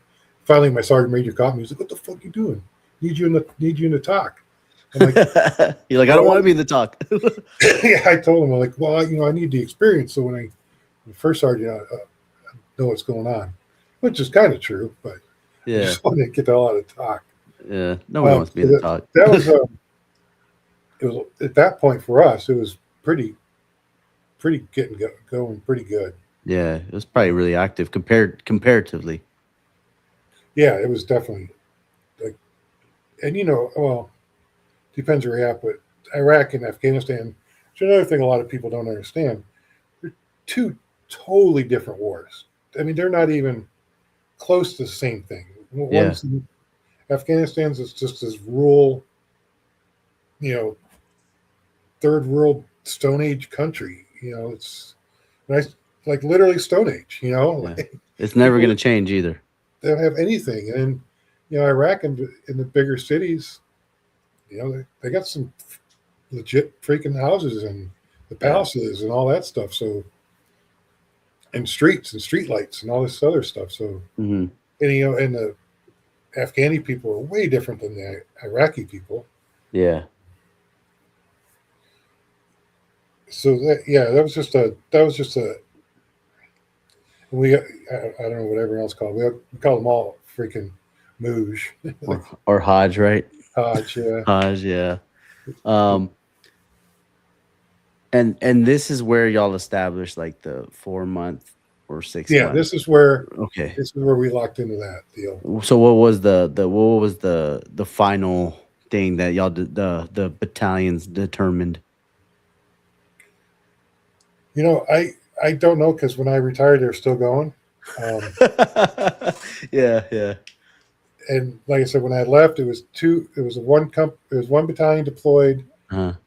I'm sorry. When I retired, it was two back to Afghanistan, and only one in Iraq. Yeah, but what was like how many months?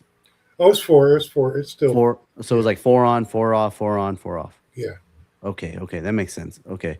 yeah. And when you did that Iraq deployment, were you going to Iraq 4 times in a row, or you had to go to Afghanistan one more time? I went. I went to Iraq 4 times in a row. Yeah. Damn. So oh five My to last like my last deployment was Afghanistan. But so yeah, oh five was that 05 to like what, 07 during the surge? yeah. Yeah, that was a pretty crazy time to be there. And I got to do something cool. My second deployment, I was still ops NCO. Hmm. Um, but I probably me seen it in the news or whatever. But McChrystal came up with a new um, God brain cramp F2E. Is that some F2 something or someone's going to see this and be like, it's this dumbass. But he came up with this Intel Fusion cell. It was like his baby, Hmm. and it was like Intel from all branches to include DIA and CIA, Hmm. and we were going to come together as a cell and like just because everyone up until then, each element had their own little thing going on, and the information wasn't getting shared. Hmm. So we came up with this Intel Fusion cells, everybody in one room under one roof deal, and I got to be like I was like the NCOIC of the whole spiel. Like literally, like found some houses on Tikrit that we used to live in. Yeah. Um, because I had ordered some shoes. I'll tell Hmm. you what, I ordered some pimp ass shoes, dude. Yeah, I figured each one had it was two beds with a bathroom. It was money. Um, but so yeah, we literally built it from the ground up. Yeah. We started out of one of the officer housing, and then we got in there. We got some shoes together and all this, and um, it was so wild watching these dudes and females or whoever, it doesn't matter. But watching these intel folks, just you got the movies with the strings and stuff from person to person. Hmm. That's like what's going on here. This guy's typing on his computer. Doot, doot, doot. What'd you say? Mohammed who? Oh yeah, he goes to this guy. Back in '02, he was over here, and then '99 he was here.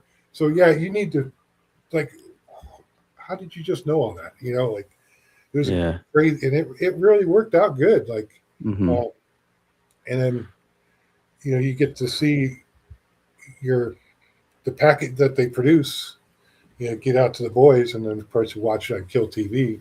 But it was neat seeing how that whole package, the Intel package, came together. It was so out of my lane um, to see that. It was really cool. Yeah.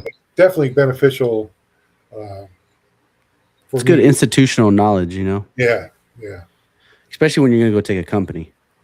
exactly. It was just neat. And then, like we briefed like the um, 101st commanding general, and then it was a 10th Mountain guy. I, I don't know their names, but we talked to those guys because we were plainclothes, civilian clothes too. Yeah. So yeah, I'm Wait, introduced. so y'all would wear civilian clothes Yeah, because y'all were with the CIA and who was the other one? well, this was Army Intel, all the services Intel, DIA, and CIA. Oh, okay. With them, and that was actually the second time I was in civies. Um, Being in civies is cool, but it's not that cool because you actually worry about what you wear. You can wear the same uniform for like a week, Yeah. no one notices. But it was kind of funny. The trip before that, when we were in Missoula, we had to take a guy to one of those secret places where they talk to him Hmm. about things. And me and this guy were in plain clothes, getting on a helicopter with a bunch of Delta guys in uniform. And I was like, wow, how the world has changed. Ranger dudes, Delta in uniform. Yeah. How things have flipped, huh? Yep. Yeah. Um, what was it like when you took over the company? Um, so it was really neat because that was the company. Well, I go way back, but I went from Bravo Company, um, team leader, and I got moved to Alpha Company to be a squad leader. Mhm. Um, and then I was in Alpha Company in Second Battalion. So I took Alpha Company in First Battalion. So it was kind of like I didn't have to worry about misspeaking like Bravo Company or anything. Um, I was ready for it. It's coming too because as a first sergeant, you get 3 deployments. That's Mhm. it. Um, at least that, at the time, that was it. And I knew the guy coming that I was going to. I knew he was leaving or getting ready to go. Um, it was kind of exciting because doing my missions with during my ops time and running with different companies. Like I knew bunch of the other senior NCOs, like platoon sergeants or whatever. So I already knew my platoon sergeants. Actually, one of my platoon sergeants was in the old guard too, which is kind of funny. Um, and to back up, my PL in Afghanistan was in the Mhm. old guard. He was a tomb guard, Oh, wow. so I can't get away from it. Yeah. Um, but it was really it was pretty exciting. Mid deployment. Uh, so it was got to do the full train up cycle uh, with Yeah.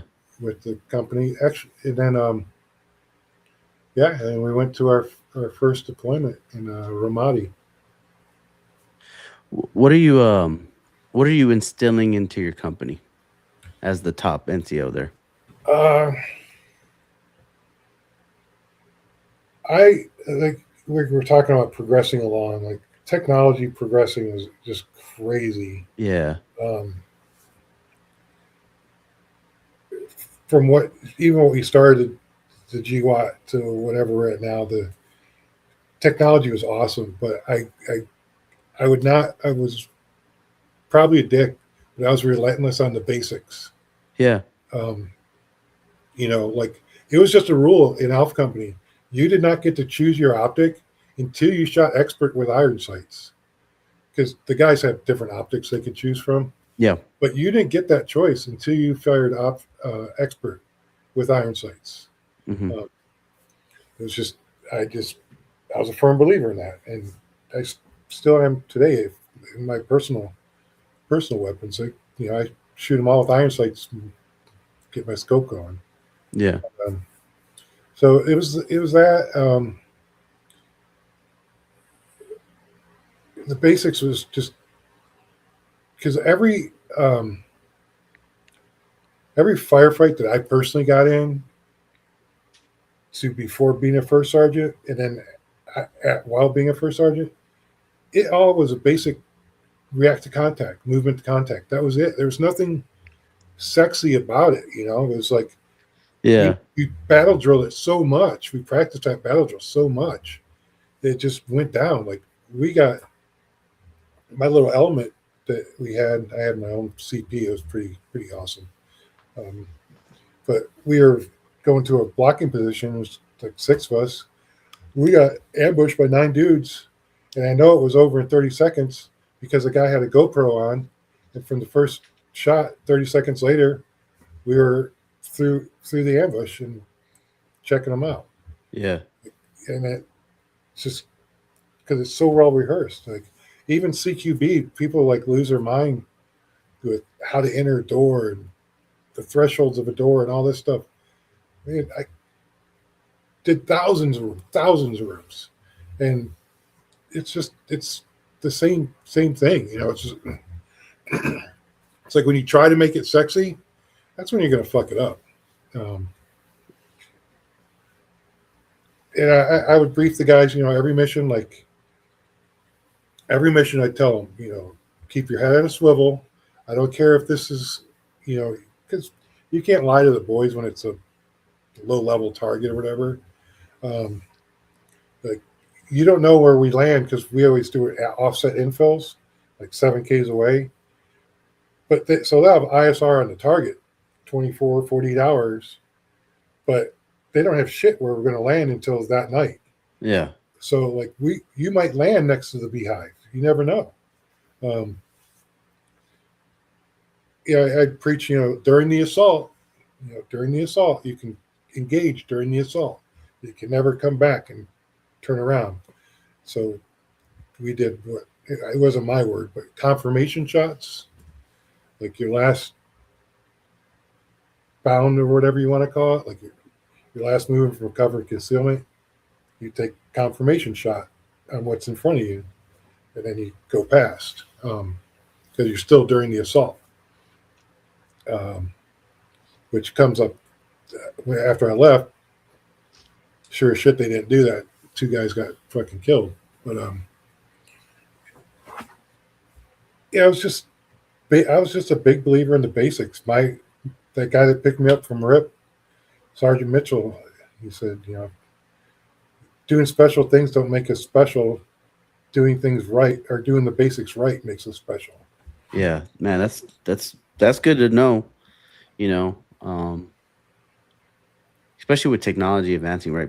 People always want to look the part, right? They always want to look cool and stuff. So, um, what would so I mean, you said you lost 2 guys as a first sergeant, as the company first sergeant. How were you dealing with that, with the junior rangers and everything like that? Um, well, those are my last 2, but it was it's definitely different now because I'm still in the VA and I hear stories of guys dealing with those issues. Yeah, for sure. But yeah, I was there. I was the 2nd battalion when the Tillman thing happened. Um, Hmm. that was my company, not my platoon. That was my company. But you try to tell them, if you need help or you're not dealing with it, talk to somebody. Um,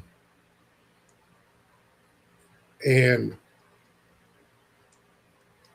right or wrong or indifferent, like me and my company commander, kind of like we need to get out on mission right now, right away.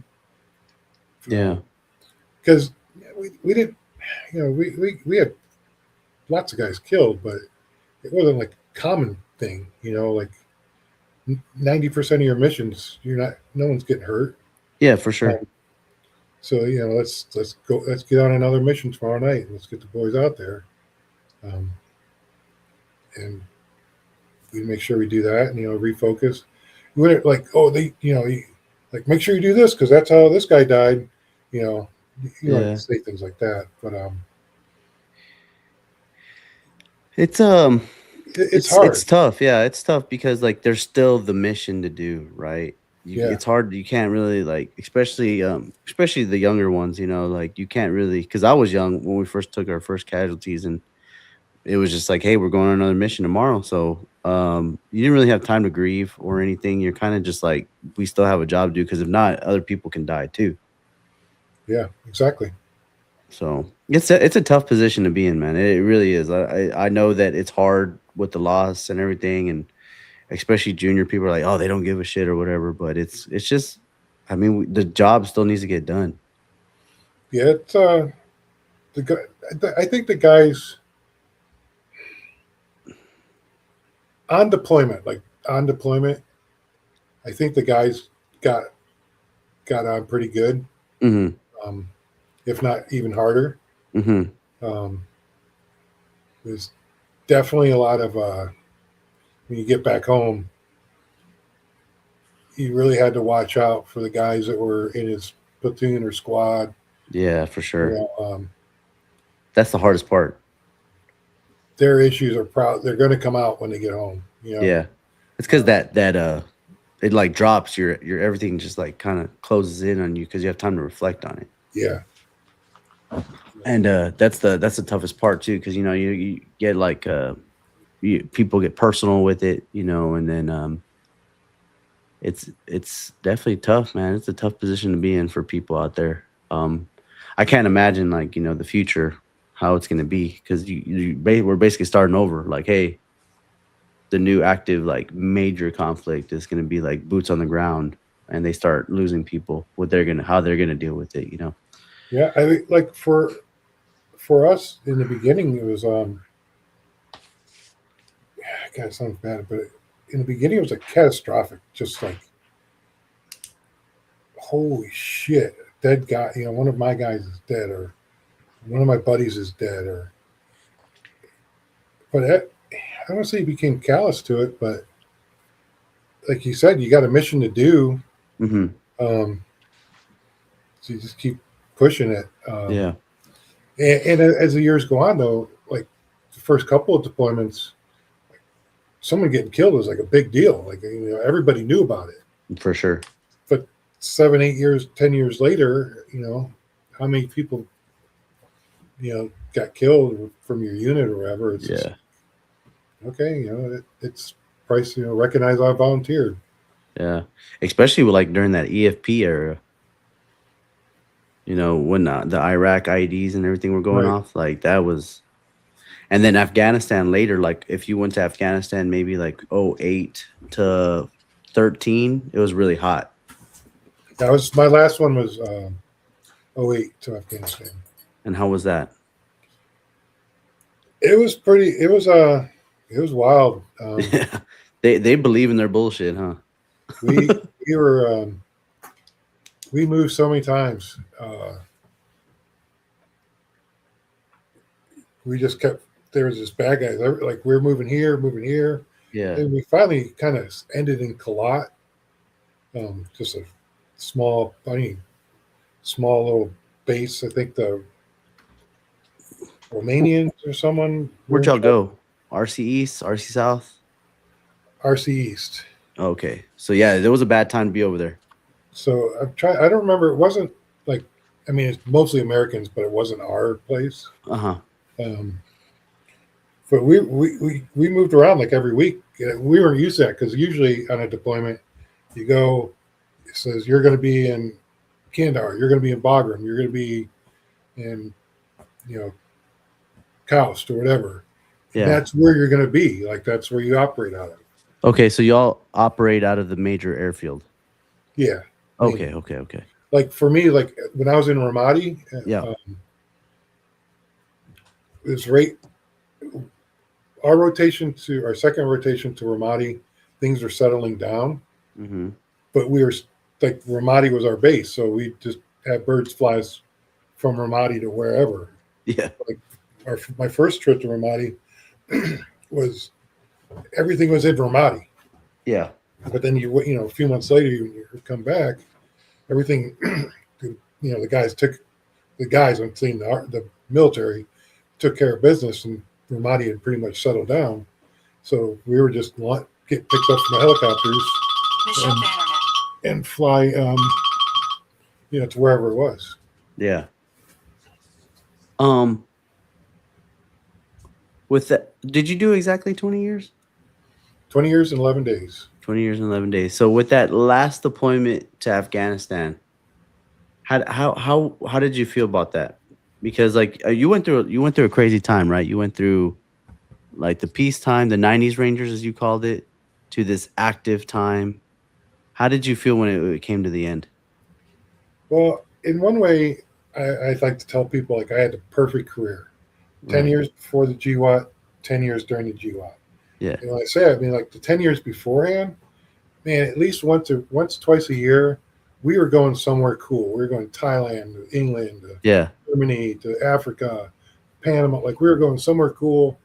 So at my younger age, in my 20s, I got to go out and be young and dumb, travel the world, and just you know live it up. And then Hmm. and once the GWAT happened for me being a senior leader, now I had all this experience and maturity behind me that I could use going forward. Um, where was it was just I was in a total different headspace. Yeah. Being a senior leader like E7. I don't know if that's senior leader, but um,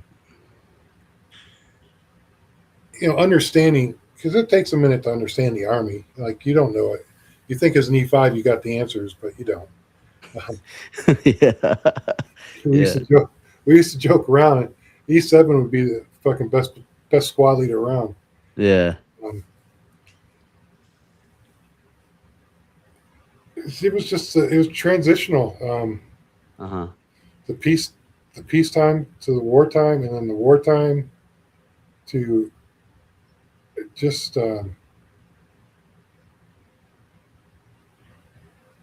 how I don't know. I don't know how the Venezuela thing went down. It sounds pretty freaking cool. Yeah.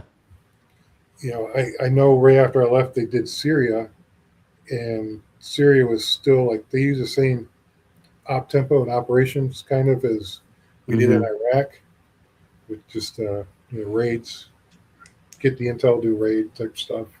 Yeah. Uh, so I don't know. Like, I think about things like it's been the war went on for 20 years. Is what we did in 2002 still applicable to now? You Yeah. know, Ah, man. It's crazy because of the drones, right?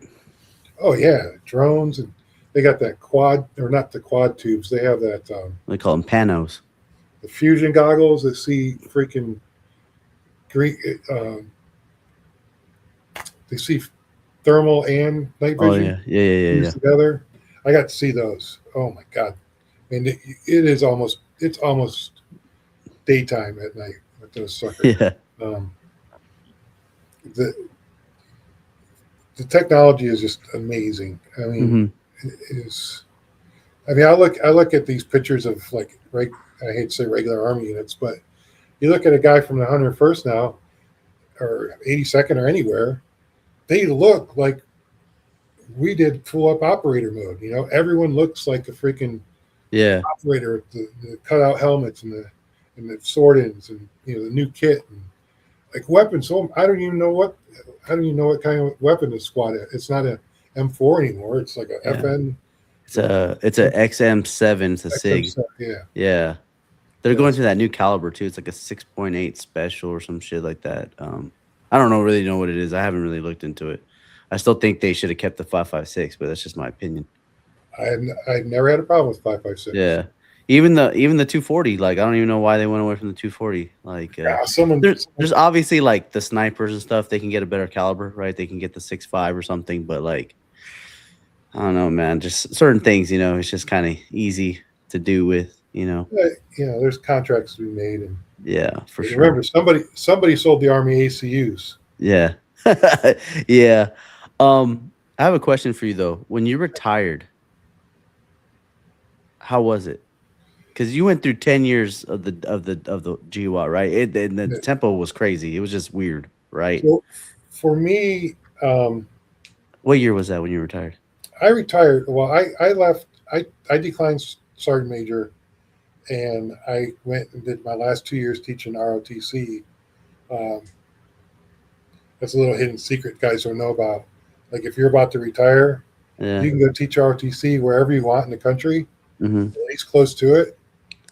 So you're already moved, you're already established when you get out. That's exactly what I did.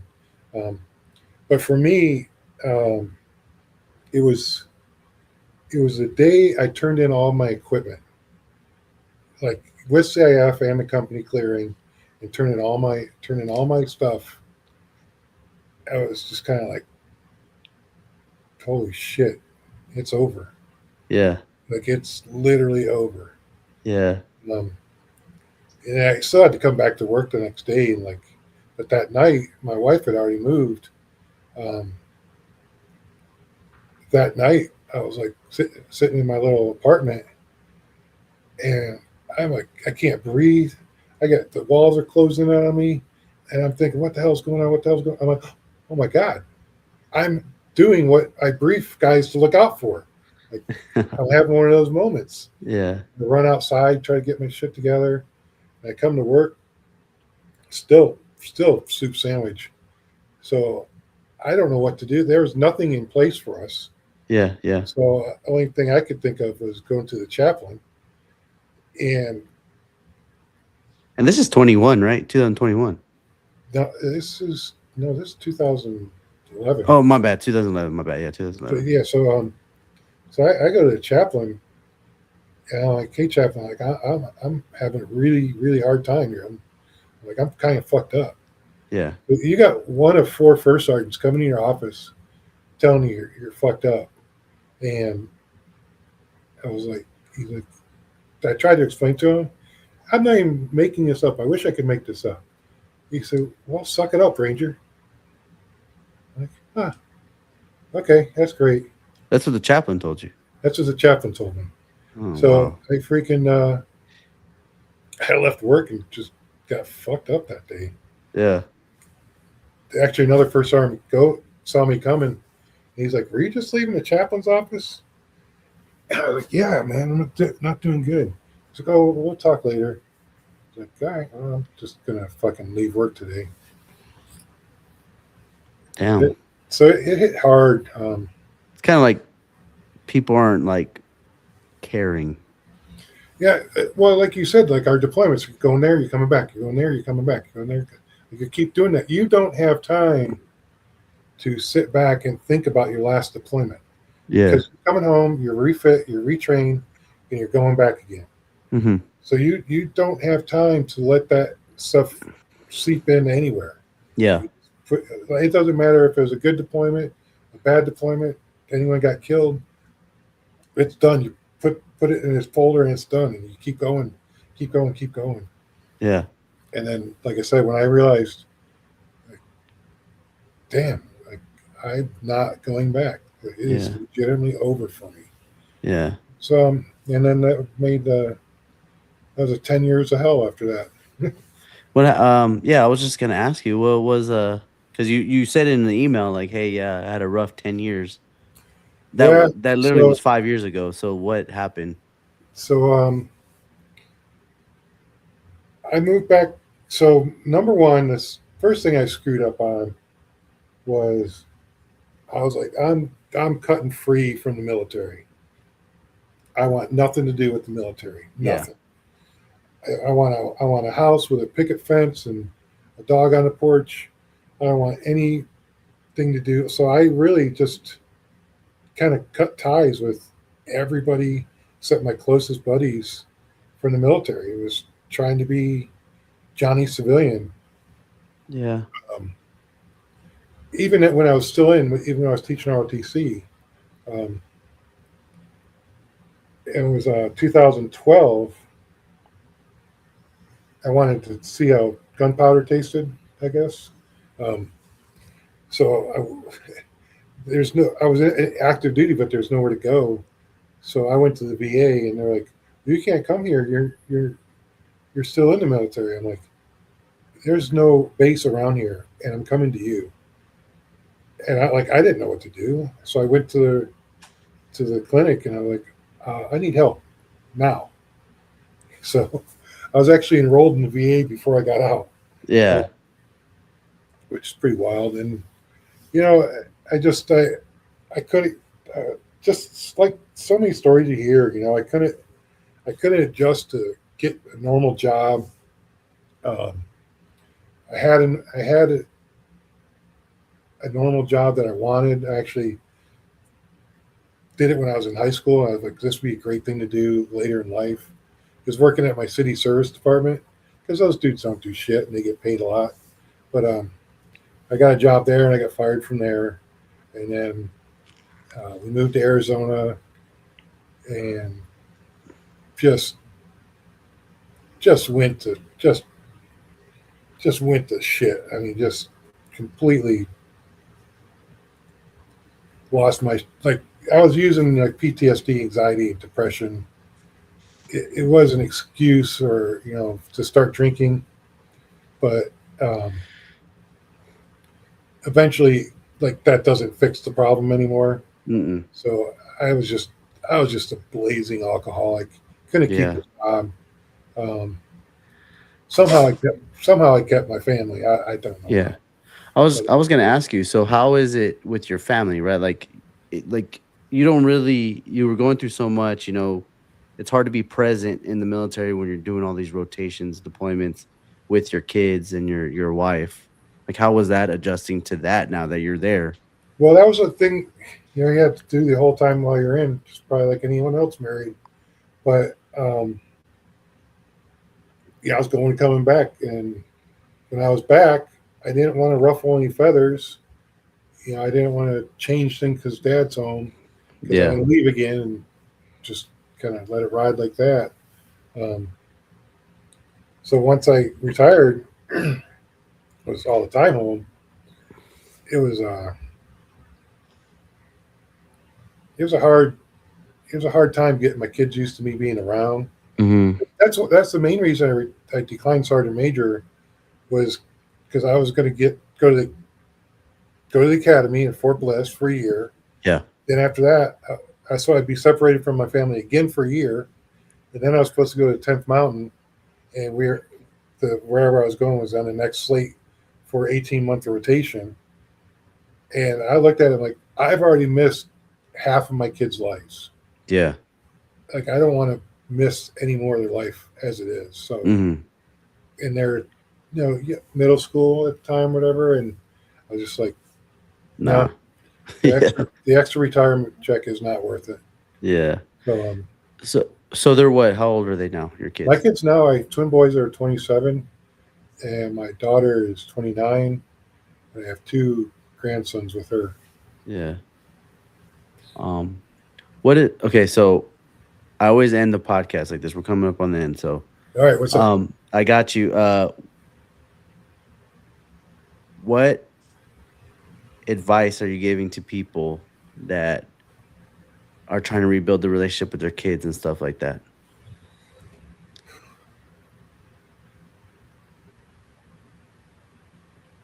Yeah, it's gonna sound cliche, but communication and be honest. Yeah. Um, if you weren't, like, I had to tell my kids, like, I was not the best dad I could have been during this time, and I apologize to you for that.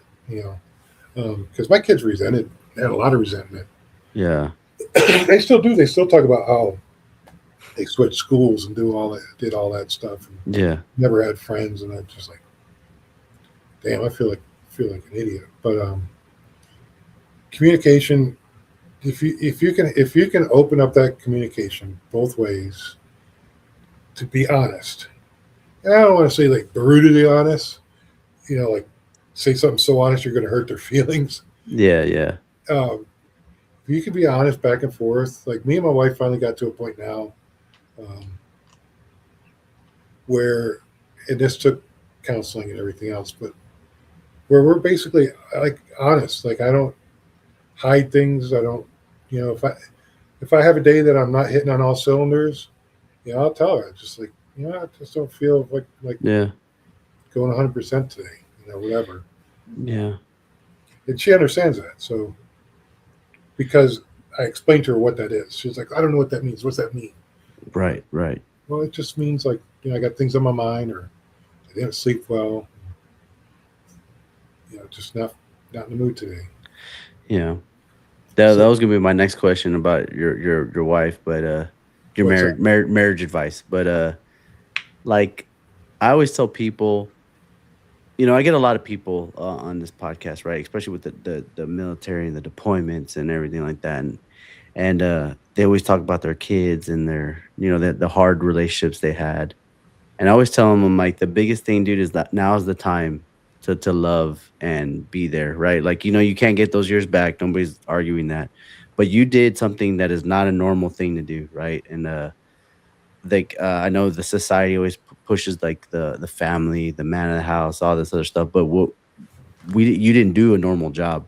We were fighting a war, and it's very hard for us to get people to understand you, and sometimes they don't want to, and you know that's what you have your peers for, right? Like they understand you, and then for your family, it's just being there now, like you're not that guy anymore, so you just need to be there for your family. Well, that's another thing. Talk about support. Is I've re-engaged with all my buddies Yeah, it from the felt past. good. So now it's good. Like, well, when we'll talk on Facebook or message or text, every once in a while, just see Yeah. what's going on. But I kind of had to go back to like the Ranger basics: physical fitness, marksmanship, you know, Mm-hmm. leadership, stuff like that. And I did, man. I started shooting again. Yeah, It feels so good. it does. It feels so good. Hey, you know what though? Like the basics, like walking, right? Like just Yep. walking, going for a walk, probably trying to get like some decent sleep. Everybody always wants to push the TRT thing, but I always say like, dude, you probably just need to sleep Yeah. and eat a little bit better, and then you'll feel a lot better, dude. Like so.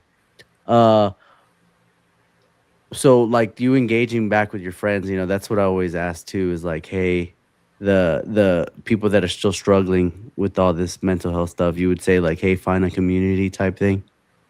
Yeah, definitely. Um, there's if people have mixed emotions with the VA, Mm-hmm. I'm going to tell you, I have a good experience with the VA. Mm-hmm. They do have groups for damn near everything. Mm-hmm.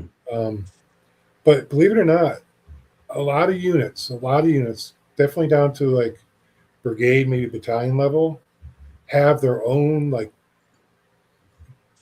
groups or foundations or whatever, Yeah. um, that I like never knew existed out there. Um, so you can definitely probably find your old unit, your old division, something that uh, you'll have something in common with everybody there. Yeah. Just unfortunately, you got to look for it. They're not looking for you. Um, I was surprised how many units had things. Yeah, Yeah. and I learned that from the Marines. The Marines got Yeah. all The kinds of Marines stuff. are the Marines are I think they do like battalion size reunions from like long periods. I know that for a fact. Yeah, Um my friend actually does like nonprofit stuff where he kind of gets like platoons together again. So that's pretty good. But yeah, dude, you're right. Just finding people that understand you is probably one of the most important parts, and then just taking a step back, man. Don't be so hard on yourself. And that guy that's our major I told you about, he always says, "Be where your feet are." So just kind of ground yourself, and yeah, that'll really help. So yeah. Like you're a prime example. I mean, I just met you today, but you're a veteran, combat veteran. You've been deployed. yep, Um, I can talk about things I know you're going to understand, like PLDC. Like that was way before your time, but you knew what I was talking about. yeah, yeah, for sure. And that's the main thing I started with this podcast. It was obviously keeping the history, and then the GWOT generation, even though it's still, I guess, by the government standards, it's still being funded with Iran and everything. But like the guys that went to Iraq and Afghanistan, it's kind of like you understand each other because how long the war was, and then everything that trickled down afterwards, right? Like it was kind of like the fallout.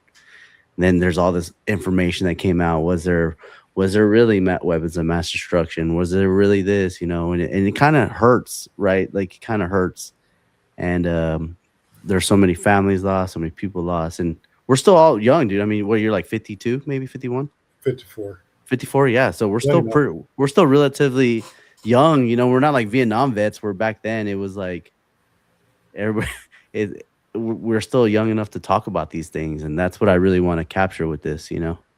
That's awesome, man. I'm glad you're Yeah. doing it. Yeah. Well, that's it for this episode. Do you have any questions for me or anything like that? Um, no, I just appreciate you finding me and looking me up and asking me to do this. First time anything like this has happened, so Yeah. it's really cool. Um, Yeah. It's yeah, hopefully it continues to grow. I've been doing it for a year already, I've so seen you got a ton of followers now. yeah. Yeah. And then my biggest thing is I don't want to be like those big pages where they don't respond to people. So if I try, like if I miss somebody a comment or whatever, I always try to respond and talk to people. Right. Yeah. So, but with that, if you have any questions, man, David Bannerman, ladies and gentlemen. All right. Thanks, guys. Thank you for tuning into this episode. Don't forget we drop episodes every Wednesday. Hit us up on YouTube, Spotify, and Apple. If you haven't done so already, go ahead and follow all of our social medias on TikTok, Facebook, and Instagram. Leave us a comment, like, share, and thank you for all the support you've done so far. And with that, we'll catch you on the next episode.